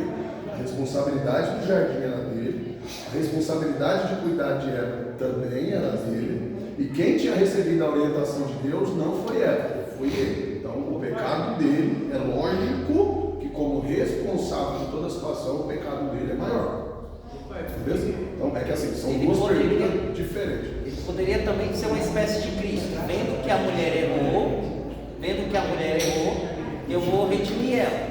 Sim. Ó Deus, minha esposa errou. Sim. Porque a questão da mulher ser o ajudante, isso torna o líder mais responsável. Sim. Porque o líder, ele precisa cobrir os riscos. Sim. Ó, eu estou vendo que a serpente está conversando demais com a minha mulher. E eu estou conversando demais com Deus e não estou prestando atenção que a serpente está. Sim. Então, o homem sendo líder, ele precisa inibir os riscos. Sim. Então, aqui tem um risco, aqui está acontecendo alguma coisa, então preciso dar suporte. Sim. Que é a questão do ajudante e do líder, Sim. as responsabilidades. É do líder. Se E aí, deu errado é porque o líder não cobriu. É porque então, Deus, eu vejo no Jardim do Éden Deus sendo muito enfático com Adão.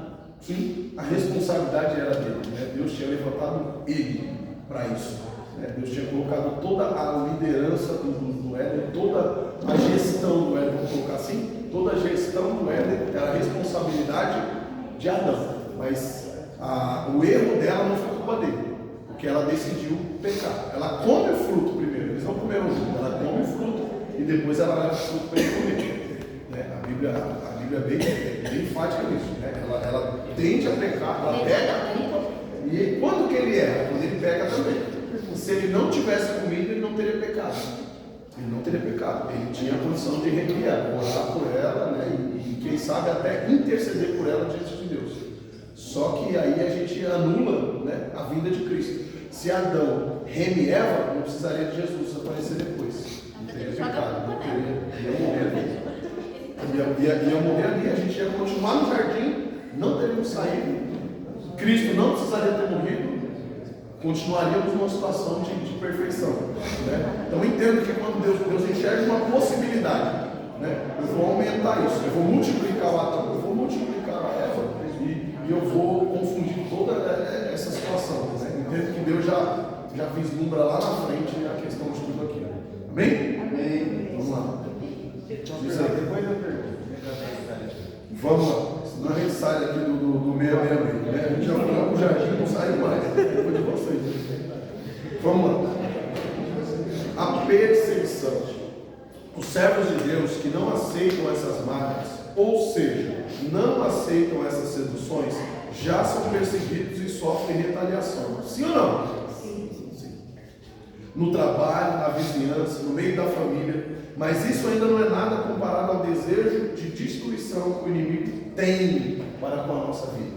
Isso que a gente passa, de às vezes as pessoas, né, não gostar da gente, ou no trabalho passar uma situação difícil, ou às vezes até na igreja, ou às vezes na escola, ou na rua que mora, isso não é nada. Isso não é nada comparado ao desejo e a fúria que o inimigo tem de nos destruir. O diabo não quer te ver tristezinho, não. O diabo não quer te ver chorando. O diabo só não quer ver você preocupado por não conseguir pagar as suas contas. Não. O diabo não quer ver você preocupado só porque tem um filho doente, não. Ele quer matar a tua descendência. Ele quer acabar com a tua vida. Você entende isso? Porque senão a gente fica achando que o nosso Deus é mau. A gente fica achando que o nosso Deus é ruim, porque eu fiz tudo certinho, eu estou trabalhando, eu estou orando, eu estou fazendo, e alguém me trata mal, em alguma situação, sabe? parece que Deus não está fazendo nada. Quando na verdade há uma grande batalha acontecendo ao meu redor, e a única coisa que está respingando em mim são vestígios da grande batalha. Um escudo que quebra lá, bate em mim aqui, que machuca, um espada, um tiro da espada, que eu escuto no ouvido e me assusta.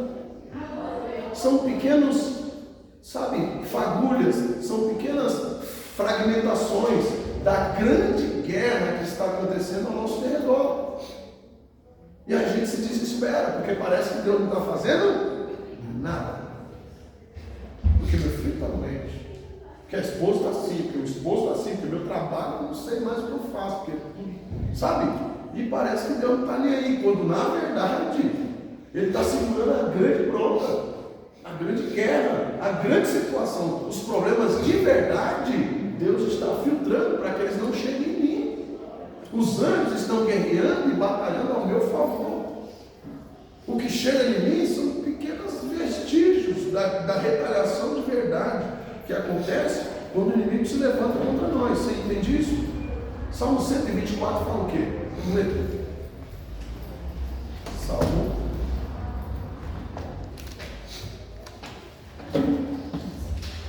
124. Está escrito lá. 24 o quê? Se não for todo. Só tem outro versículo por isso. Pode ler tudo, alto. Pode ler. Se não for o Senhor que esteve ao nosso lado, ora diga, Israel. Se não for o Senhor que esteve ao nosso lado, quantos homens se levantaram contra nós? Eles então nos teriam engolidos vivos, quando a sua ira se acendesse contra nós. Então as águas teriam transbordado sobre nós, e a corrente teria passado sobre a nossa alma. Então as águas altivas teriam passado sobre a nossa alma. Bendito seja o Senhor, que não nos deu por presa aos seus dentes. A nossa alma escapou como um pássaro do laço do passarinheiro. O laço quebrou-se e nós escapamos. O nosso socorro está no nome do Senhor, que fez os céus e a terra. Aleluia. Você entendeu aí? Ora, diga, Israel, se não for o Senhor que esteve ao nosso lado, o inimigo teríamos alcançado. Ele nos teria engolido vivo. É isso que ele fala. O que ele está falando aqui? Ele está fazendo menção de quando Deus deu livramento para o povo na saída do Egito. Lembra? O faraó está perseguindo o povo e vem, o povo atravessa o Mar Vermelho e agora as ondas vêm e matam os egípcios, certo? O que ele está falando aqui? Se não for o Senhor que esteve ao nosso lado, o inimigo teria nos alcançado. Ele não teria só nos perseguido, ok? Ele não teria só corrido atrás de nós, nos assustado, né? A gente não teria ficado só com medo. Não, ele teria nos alcançado. Nós teríamos morrido. E aquelas águas que cobriram os inimigos, elas seriam sobre nós. Nós seríamos jogados lá dentro, se o Senhor não estivesse conosco. Porque de fato, o que nos livrou não foi somente o mar ter aberto. A mão de Deus parou eles também, atrasou eles, porque até os idosos e crianças passaram. Ok? Não foi só a turma mais viril, não foi só a turma de mais velocidade, não foi só a turma da academia que passou. Os velhinhos de bengala atravessaram também, as senhorinhas de bengala, capenga, passaram, as crianças pequenas que já não cabiam no colo dos pais, porque os pequenos de peito estavam no colo. Ok? Então os menorzinhos tiveram que correr 4 anos, 5 anos, tiveram que melar. Certo? O inimigo poderia ter alcançado essa galera? Poderia. O inimigo tinha cavalos e tinha carroças. E eles tinham o quê? Só as pernas para correr. Dava para alcançar? Dava para alcançar. Por que não alcançou? Porque Deus não deixou. Porque Deus foi atrasando o inimigo. Deus foi segurando o inimigo. Então é isso que ele está dizendo. A vontade do inimigo não é só assustar a gente, não. A vontade do inimigo não é só deixar a gente com medinho, não. A vontade do inimigo é acabar com a gente. A vontade do inimigo não é que alguém fale mal de nós, não. A vontade do inimigo é que alguém venha e rasgue a gente na unha. A vontade do inimigo é que alguém venha e rasgue a gente na faca. A vontade do inimigo é que alguém venha e acabe com a gente na bala. Pastor, irmão, essa é a vontade do diabo. Acabar com a nossa raça, acabar com a nossa descendência, acabar com essa igreja, acabar acabar com a nossa vida. O que vai mudar a situação? Eu ser bonzinho e ficar orando no sofá, dizendo, Senhor, me livra? Não, é eu tomar uma ação de homem de Deus, você tomar uma ação de mulher de Deus, a gente andar com homens e mulheres de Deus, é o que vai fazer Deus usar a nossa vida para parar o inimigo. Porque a vontade dele é acabar com tudo mesmo. E onde ele encontrar espaço, ele vai entrar. Onde ele encontrar espaço, ele vai achar. Quem tiver sem marca, ele vai marcar. Quem der espaço para ele trabalhar, ele vai usar. Seja grande, seja pequeno, seja velho de igreja, seja novo de igreja, seja obreiro, não seja obreiro, seja criança, seja velho. Você está achando que o diabo está preocupado nisso? Deus usou Jesus com quantos anos para entrar no templo e instruir? Quantos anos Jesus tinha? 12. É por isso que o diabo também usa criança. Você vai no tráfico aí, eu conheço lugares, a gente já foi evangelizar em lugares que você chega lá, tem criança de 9, 10 anos. Uma arma maior que eles. Eu não estou falando de Paquistão, Afeganistão, não. Rio de Janeiro. Eu não estou falando de tão longe, não. Se você for aqui na Coca, você já vê coisa assim. Você já vê menino com 11, 12 anos em cima de moto que dá 3 deles. Quem conhece lá sabe o que eu estou falando. Vai entrar para evangelizar lá, você tem que pedir permissão primeiro durante o dia para você ir lá de noite, senão você não entra. Entendeu? É. Simples assim. É simples assim. Então, o diabo não está nem aí nisso não. Do mesmo jeito que ele estava no monte aqui quando a gente levou as crianças, viu? Estava o Igor, o Vitor. Eu vi esses meninos orando que nem gente grande. A primeira vez que eles foram, enfiaram a cara na terra lá, eu falei, meu Deus. Foi ou foi? Deus, a gente precisa voltar a ser criança. Que a gente está aqui orando, preocupado com as nossas mazelas, com aquilo que está acontecendo conosco. Vai ouvir a oração dos meninos. Senhor, olha aqui a igreja. Senhor, abençoa meus irmãos. Senhor, olha lá, vai lá. Abençoa meus líderes. Abençoa. E a nossa oração? Senhor, olha para mim, olha para minha conta, olha para minhas contas, Senhor, olha para minhas dívidas. Senhor, toca no coração do professor para me dar uma boa nota. Senhor, é tudo em torno de nós, Senhor.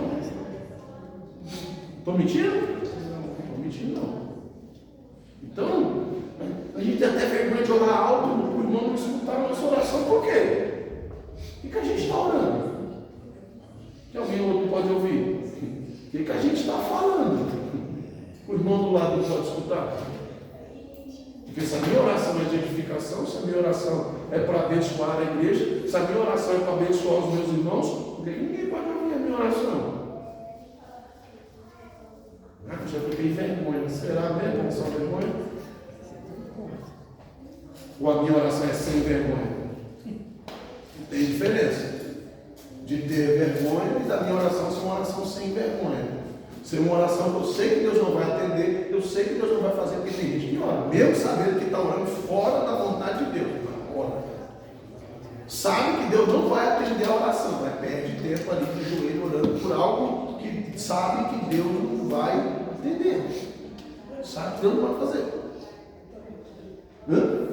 Porque Deus precisa enxergar algo de bom em nós, porque o diabo está vendo um monte de oportunidade para usar a nossa vida, irmão. Quando eu digo a nossa, eu não estou isentando nem eu. Nem eu. Essa semana eu passei por uma situação de trabalho e falei, Senhor, obrigado por me dar consciência. Obrigado por me lembrar que eu sou um pastor, que eu sou um líder, que eu tenho que dar exemplo. Senão eu tinha chutado o pau da barraca, ele diz, né? Tinha pedido 5 minutos, não, 2 minutos eu já resolvia. Porque a gente é ser humano, a gente falha. Só que o que faz de nós cristãos reconhecer quando a gente está errado? A gente é muito bom para enxergar o erro dos outros, o pecado dos outros, aquilo que os outros fazem. Mas tem gente que tem dificuldade de reconhecer o próprio erro, dizer, eu errei, eu fiz cagada. Não era para eu ter feito isso, não era para eu ter feito aquilo, não era para eu ter falado isso, não era para eu ter falado aquilo. Tem gente que não tem essa humildade. Eu errei, mas foi por causa do Val. Eu errei, mas foi por causa da Agatha. Eu errei, mas foi por causa da Trix. Eu errei, mas foi por causa do Diego. Eu errei, mas foi por causa da Paulina. Eu nunca tenho responsabilidade de nada. É sempre a responsabilidade do outro, que é o que Adão faz, né? Eu errei, mas foi por causa dela, né? A mulher que o Senhor me deu. culpa é dela. Eu não tenho culpa de nada. Então, enquanto a gente ficar transferindo a nossa culpa, enquanto a gente não tiver um caráter de Cristo e dizer, Senhor, me perdoa, Senhor, me transforma, Senhor, me molda, Senhor, me ajuda, a gente precisa entender que o nosso inimigo não está de brincadeira, mas às vezes a gente está, o crente brinca de ser crente, irmão. O crente pula no domingo, na segunda, ele nem lembra que é crente mais. O crente pula no domingo, mas não consegue orar na terça. Não consegue buscar a Deus no ensinamento, não consegue orar na sexta-feira, não consegue se entregar por completo. O que adianta pular no domingo? Se na segunda eu não consigo servir a Deus com a mesma alegria que eu sirvo no domingo. De que adianta se eu não consigo ser constante naquilo que eu apresento para Deus, se o meu sacrifício, sabe, só funciona no domingo? Eu não estou falando de quem tem faculdade, quem estuda, de quem trabalha até tarde. Tem várias situações. Tem gente aqui que trabalha, hoje eu volto mesmo com o serviço dele, às vezes ele tem que trabalhar 12 horas direto. Então dá para tratar sempre para ele? Não dá. Mas tem gente que às vezes mora do lado da igreja, mora na rua da igreja, passa na frente da igreja 10 vezes. E a gente não faz. Os frutos do Espírito. O que eu estou produzindo? Porque na hora que eu estou sendo regado é fácil ficar verde. Na hora que eu estou dentro da fogueira é fácil eu estar aceso. Está todo mundo pegando fogo. As brasas estão tudo aí. Então mesmo que eu esteja apagadinho, o que vai acontecer? Vai aquecer. Só que na hora que eu sair de perto das brasas, eu vou continuar aceso? Sou eu que estou aceso? Ou eu estou aproveitando a brasa dos irmãos? Eu estou aproveitando o fogo que está aqui nesse ambiente, que está na sua vida, que está na sua vida, que está na vida de todo mundo aqui? Porque se eu pegar um carvão apagadinho lá e botar ele dentro da churrasqueira, ele vai pegar fogo junto com todos os outros também. Se eu botar ele na fogueira lá, ele vai continuar aceso. Pega uma fogueira e espalha os gravetos assim, joga para cada lado assim, você vai perceber que uns vão permanecer acesos ali, ó. Porque aqueles de fato estavam pegando fogo, os outros só estavam acesos. Estava aproveitando o calor daquele ali para poder brilhar, estava aproveitando o calor daquele ali para poder, mostrar aquele fogo. Tem situações, tem pessoas que são dessa forma. Agora, que tipo de pessoas nós somos para Deus? Que tipo de crente eu estou sendo para o Senhor? A minha chama é verdadeira? Ela está sendo produzida dentro de mim? Ou eu só estou pegando fogo porque eu estou dentro da fogueira? Glória. A lâmpada está acesa porque alguém acendeu ela para mim? Ou eu acendi a lâmpada? Eu tinha azeite suficiente para acendê-la? Porque isso vai fazer toda a diferença no dia a dia. Isso vai fazer toda a diferença no momento que você estiver no seu particular e o inimigo se levantar contra a sua vida. Será que o diabo tem que pedir autorização para Deus para tocar em mim, no meu coração? Ou será que ele tem acesso? Não precisa nem pedir mais, porque ele já tem a chave. Na hora que ele quiser ele entra, na hora que ele quiser ele fala, na hora que ele quiser ele confunde, na hora que ele quiser ele faz. Será que na minha vida o diabo precisa chegar lá diante de Deus? Meu Deus, eu queria dar uma assinada lá no pastor Tiago lá, eu queria peneirar ele, o senhor deixa? Porque a Bíblia diz que na vida de Pedro, Satanás não teve liberdade não, de chegar e falar, vem cá que eu vou, igual Judas. Judas o diabo pediu para quem? Para ninguém, ele tinha um acesso, ele chegou e entrou, ele tinha a oportunidade. Agora Pedro, Satanás chega para Jesus assim e fala, deixa eu tocar em Pedro. Jesus fala, de jeito nenhum.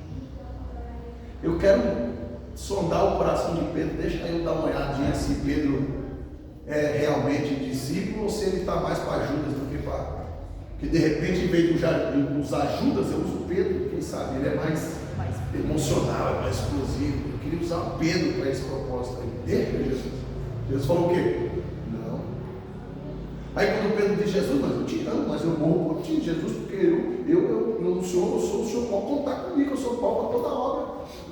Jesus, deixa que eu vou matar no peito. Jesus fala, Pedro, baixa a bola, Pedro. Baixa a bola, se você soubesse que só essa semana o diabo me procurou 3 vezes para tentar chegar no tubo. E só não tocou porque eu não deixei. E nós? E se for quando for a minha vez? Quando o diabo quiser cirandar a minha vida? Será que ele precisa chegar em Jesus e falar: Jesus, eu queria dar uma cirandada lá na Efésios 6, eu queria dar uma passeada lá no meio do povo? Qual que é a resposta será que o Senhor vai dar? Precisa não, eu conheço aquela galera lá, eu conheço o coração do meu povo, eu conheço o coração do meu servo, da minha serva. Você não tem acesso não. Esse aí você não mexe, nessa aí você não mexe. Ou será que o diabo não precisa nem pedir licença, porque ele já tem a chave para entrar? Não cabe a mim olhar e examinar a sua vida, não cabe a mim olhar e dizer o jeito que você está com Deus, nem como está a sua comunhão com Deus, mas cabe a cada um de nós, como disse Paulo, examinar a nós mesmo e sondar como está a nossa vida com Deus. Como que está o meu relacionamento com Deus? Pastor, mas eu oro, tudo bem. Judas fazia campanha de oração também. Expulsava o demônio, pulava, falava mistério. Participava da ceia, quase crente. Orava também por libertação. Não vamos esquecer que ele também, né? Ele não se tornou apóstolo, mas ele foi um discípulo chegado. O cara que sabia das finanças de Jesus. O cara que olhava no alforje assim, via que as contribuições não tinham sido muitas, mas estava lá. No outro dia, mas alguém botou alguma coisa aqui? Não, porque eu fiz tirar e o negócio está cheio. Não aconteceu alguma coisa aqui. Porque a Bíblia diz que ele, né, metia a mão. Deu sorte que Deus não matou, porque Ananias, muito menos. Ananias pegou um dinheiro que era dele. E ele tinha dito assim: vou entregar para Deus. E não entregou, morreu. Imagina Judas que metia a mão naquilo que nem tinha sido ele que tinha colocado. Deus não matou por misericórdia. Mas Deus era tão fiel com os outros que mesmo Judas tirando algo e botando no bolso dele, nunca faltou para os discípulos comerem, nunca faltou para eles estar em estadia em algum lugar, nunca faltou para que a obra continue, mesmo ele defraudando. Você vê a fidelidade de Deus? Mas Satanás já tinha acesso à hora que ele queria a vida de Judas. Aquilo que aconteceu mais na frente foi só a manifestação de algo que já estava incutido dentro dele. Tanto que a Bíblia diz que Judas está ali conversando com Jesus, ele está ali no meio dos discípulos. Jesus fala para ele assim: ó, vai, faz o que você tem que fazer. E a Bíblia diz que o diabo entrou. Não respeitou nem a presença de Jesus ali. Vai ler o texto. O diabo entrou nele. Ele estava ali ainda, do lado de Jesus. E por que o diabo falou assim: posso? Agora dá? Não. Ele entrou. Mesmo Jesus estando presente. Mesmo Jesus estando do lado. Por quê? Porque Satanás já tinha achado no coração de Judas. Então ele nem precisou pedir autorização para Jesus para entrar.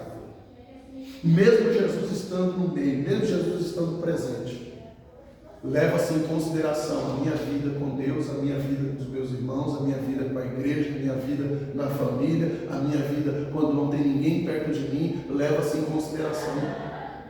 Porque eu posso estar cercado por homens e mulheres de Deus, eu posso estar cercado de oração, eu posso estar cercado de consagração, eu posso estar cercado de gente querendo me ajudar. Se eu não quiser ajuda, se eu não quiser me ajudar, eu continuo no fundo do poço. Jesus, quando olha para Judas e diz para ele assim: amigo, aqui vieste, Jesus está dando para ele uma oportunidade. Tem certeza que você quer fazer isso? Eles vão me identificar, você falando que sou eu não, eles vão me identificar, mas tem certeza que você quer fazer isso?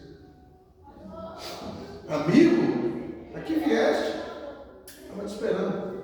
Os soldados podiam olhar e dizer: esse não, esse era meu amigo. Mudei de ideia. Cadê ele? Não está aqui não. Já era.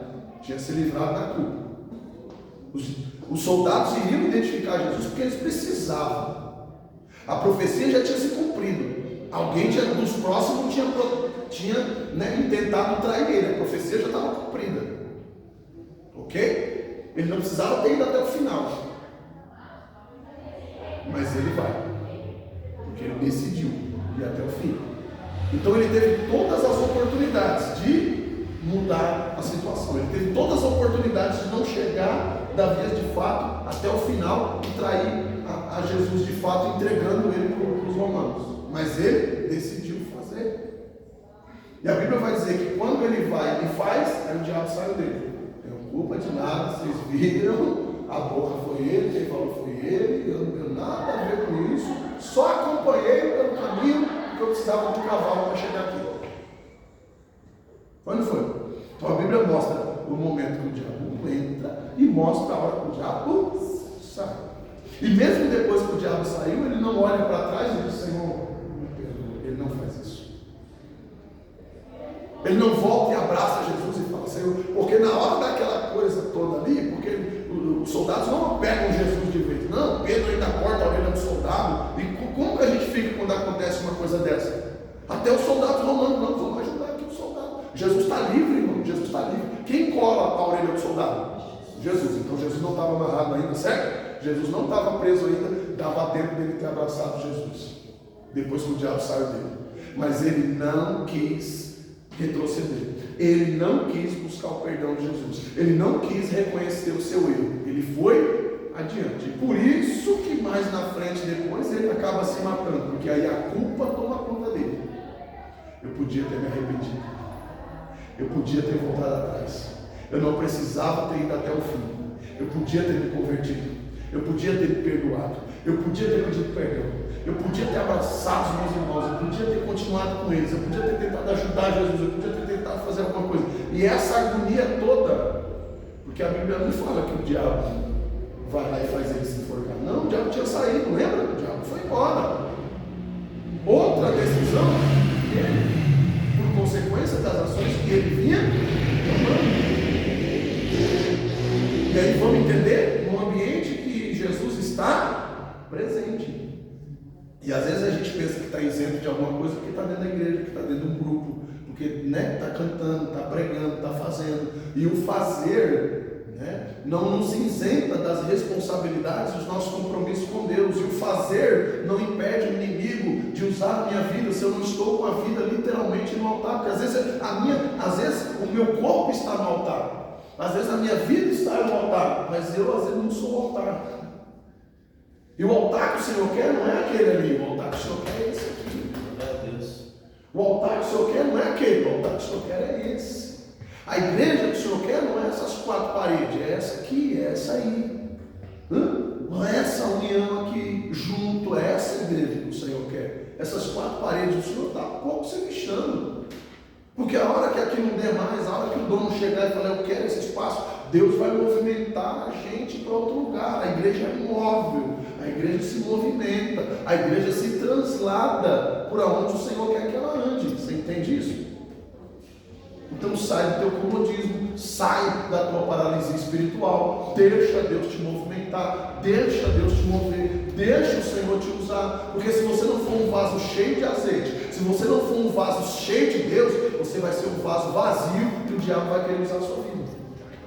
Misericórdia, pastor. Então vai orar, vai consagrar, vai ler Bíblia, vem, anda com quem está andando com Deus, se aproxima de quem está andando com Jesus, sai do meio de onde não deve. Porque às vezes nós queremos resolver situações, nós queremos fazer coisas que é para Deus fazer. E aquilo que é para nós fazer, às vezes nós não estamos fazendo. Eu conversei com alguém essa semana e eu falei isso. Porque se a gente parar para olhar o que o outro não está fazendo, a gente identifica. Fala: o outro não está vindo terça-feira, o outro não está vindo na sexta, o outro não está orando, o outro não está fazendo isso, o outro não está fazendo aquilo, o outro nós está no culto no lar, o outro não está indo, nós está, as irmãs, a gente está com um projeto com as irmãs, fulano libertando, e ciclano não está indo, ciclano libertando não vai, libertando não vem. Falei: então, vamos fazer assim? O que nós não estamos fazendo? O que eu não estou fazendo? Fulano não veio para a igreja, eu não liguei para ele, não liguei para ela. Ciclano tem 2 cultos que não aparecem na igreja, eu não mandei uma mensagem. Eu não estou fazendo. Eu podia ter mandado, o Voto podia ter mandado, qualquer um podia ter mandado, mas eu estou falando de mim. Eu não mandei. Entende isso? Você entende isso? Tem coisa que eu preciso fazer, eu tenho que fazer. Veio um visitante na igreja, o Tiaguinho não cumprimentou o visitante, o William não cumprimentou o visitante, a Sara não cumprimentou o visitante, a Agatha não cumprimentou o visitante. É fácil eu falar, mas assim, eu podia ter cumprimentado, Eu não cumprimentei. Eu podia ter feito, eu não fiz. Entende? Antes de se preocupar com o que o outro não está fazendo, eu posso olhar aquilo que eu não estou fazendo. Onde mais eu posso ser útil? O que eu posso fazer? Porque para pregar, enquanto uns não querem, outros pedem. Não, pode deixar eu vou. Quando precisar, eu estou aqui. Beleza, não vai faltar. Não vai faltar. Gente para essa hora, não vai faltar. Mas Deus está procurando gente que trabalha ainda no anonimato. Deus está procurando gente que ainda faz sem sair na foto. Deus está procurando gente que ainda faz antes que algo seja pedido, antes que algo seja direcionado. Alguém vai dizer que é puxa-saco. Alguém vai dizer que é pupilo do pastor. Alguém vai dizer que está querendo receber alguma coisa. Mas você sabe o que você está fazendo. E desde que o mundo é mundo, que é assim. Não é, Zé Ribeiro? Zé Ribeiro está aqui, deixa eu mentir. Eu não sei se você estava na reunião que eu fui consagrado. Irmão, eu fui consagrado num dia. No outro, quase que eu apanho dentro da igreja. Você lembra disso? Não é verdade? No outro dia, quase que eu apanho dentro da igreja. Porque nem o meu pastor sabia que eu ia ser consagrado. O meu pastor foi chamado lá, a gente foi para a sede, né? A gente foi para a sede.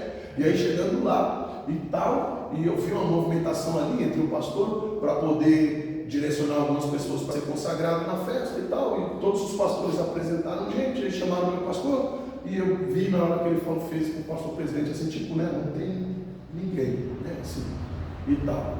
E daqui a pouco o pastor presidente fez assim com ele, aquele rapazinho que anda com você, senta aí, senta com você, fala pra cá, cadê ele? Aí ele falou, não, tá ali, tá, então traz ele aqui. Aí o pastor foi lá, me chamou, aí eu fui consagrado e tal, tudo. E aí no outro dia tinha reunião de obreiro na igreja. Irmão, mas apanhei. Alguém levantou, deu um tapa na mesa. Eu estou 15 anos aqui. Não foi? Estou 15 anos aqui. Fulano tem 5 anos aqui. Rapaz, aí chegou outro dia. E agora, por que o senhor? O pastor falou, não, gente, mas eu também não sabia. Eu também não sabia. Eu não combinei nada. Foi o pastor presidente que chamou ele, me consagrou. E disse, Deus mandou. Eu não tenho nada a ver com isso. Não foi? Foi na rua? Foi os vizinhos endemoniados? Não, foi na reunião de obreiro. Entende? Mas o que eu queria? Eu queria nada, eu queria servir a Deus, eu queria fazer a vontade do Senhor, como eu quero até hoje, e faço. Para mim não importa se é para pegar um copo de água, se é para estar aqui na semana varrendo a igreja, arrumando a igreja, colocando as mesas aqui, as cadeiras no lugar, não me importa. Eu posso pedir para alguém fazer? Posso, mas eu gosto de vir aqui fazer. Eu gosto de estar aqui e arrumar. Eu gosto de vir aqui e limpar. Como tem algumas irmãs que vem aqui e limpa e lava a igreja. E às vezes ninguém nem sabe. Entende? É isso que a gente precisa. Se disponibilizar para Deus. Ser útil para Deus. Porque se você não for útil para Deus, você vai ser útil para o inferno. Se você for, eu vou melhorar isso. Se você não for útil para Deus, você já está sendo útil para o inferno. Se você não deixar Deus te usar, você já está aprovado para ser selado pelo inimigo. Se você não deixar Deus cumprir a vontade dele na sua vida, você já é um candidato perfeito para ser selado pelo inimigo. Porque tudo que ele procura, e tem até um ditado popular que devia ser bíblico, que mente vazia é oficina do diabo. O diabo está preparando a conferência. Mente vazia, o diabo está trabalhando e preparando para construir alguma coisa já nessa mente vazia. Então que nós possamos ser preenchidos pela graça, pelo Espírito e pelo poder de Deus. Que o Espírito Santo do Senhor domine sobre a sua mente, corpo e espírito. Que você seja plenamente preenchido pela graça, o poder e a autoridade do nosso Deus. Que Satanás não encontre nenhum espaço para operar na tua mente e no teu coração. Que você seja plenamente blindada pelo Espírito Santo do Eterno. Que o Senhor te levante, que o Senhor te escolha, que o Senhor te conduza e que você seja útil para o Senhor por onde quer que você ande. De onde você colocar a planta dos pés, o Senhor te use com poder e com autoridade para a glória do nosso Deus. Amém? Amém. Graças a Deus.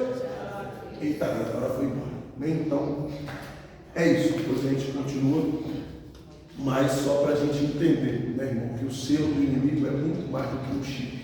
O selo do inimigo é muito mais do que um adesivo, é muito mais do que uma tatuagem na testa ou na mão, é muito mais do que algo que seja forçado a nós. Não, o inimigo não pode nos marcar à força, né? A pessoa tem que decidir se deixar ser marcada pelo inimigo.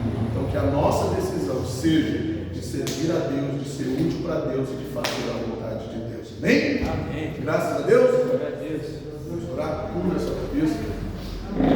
Querido Deus, amado Pai, nós te glorificamos, Senhor, nessa noite, nós te agradecemos, bendizemos, ó Pai, o teu santo nome, queremos te pedir, fica conosco, Senhor, direciona, Pai, a nossa mente, a nossa vida, os nossos corações, de encontro com a tua vontade, Senhor, permanece nesse lugar, usa a nossa vida, levanta a nossa vida, direciona a nossa vida, de encontro com a tua vontade, Senhor, que nós te pedimos, certos da vitória, em nome de Jesus. Amém?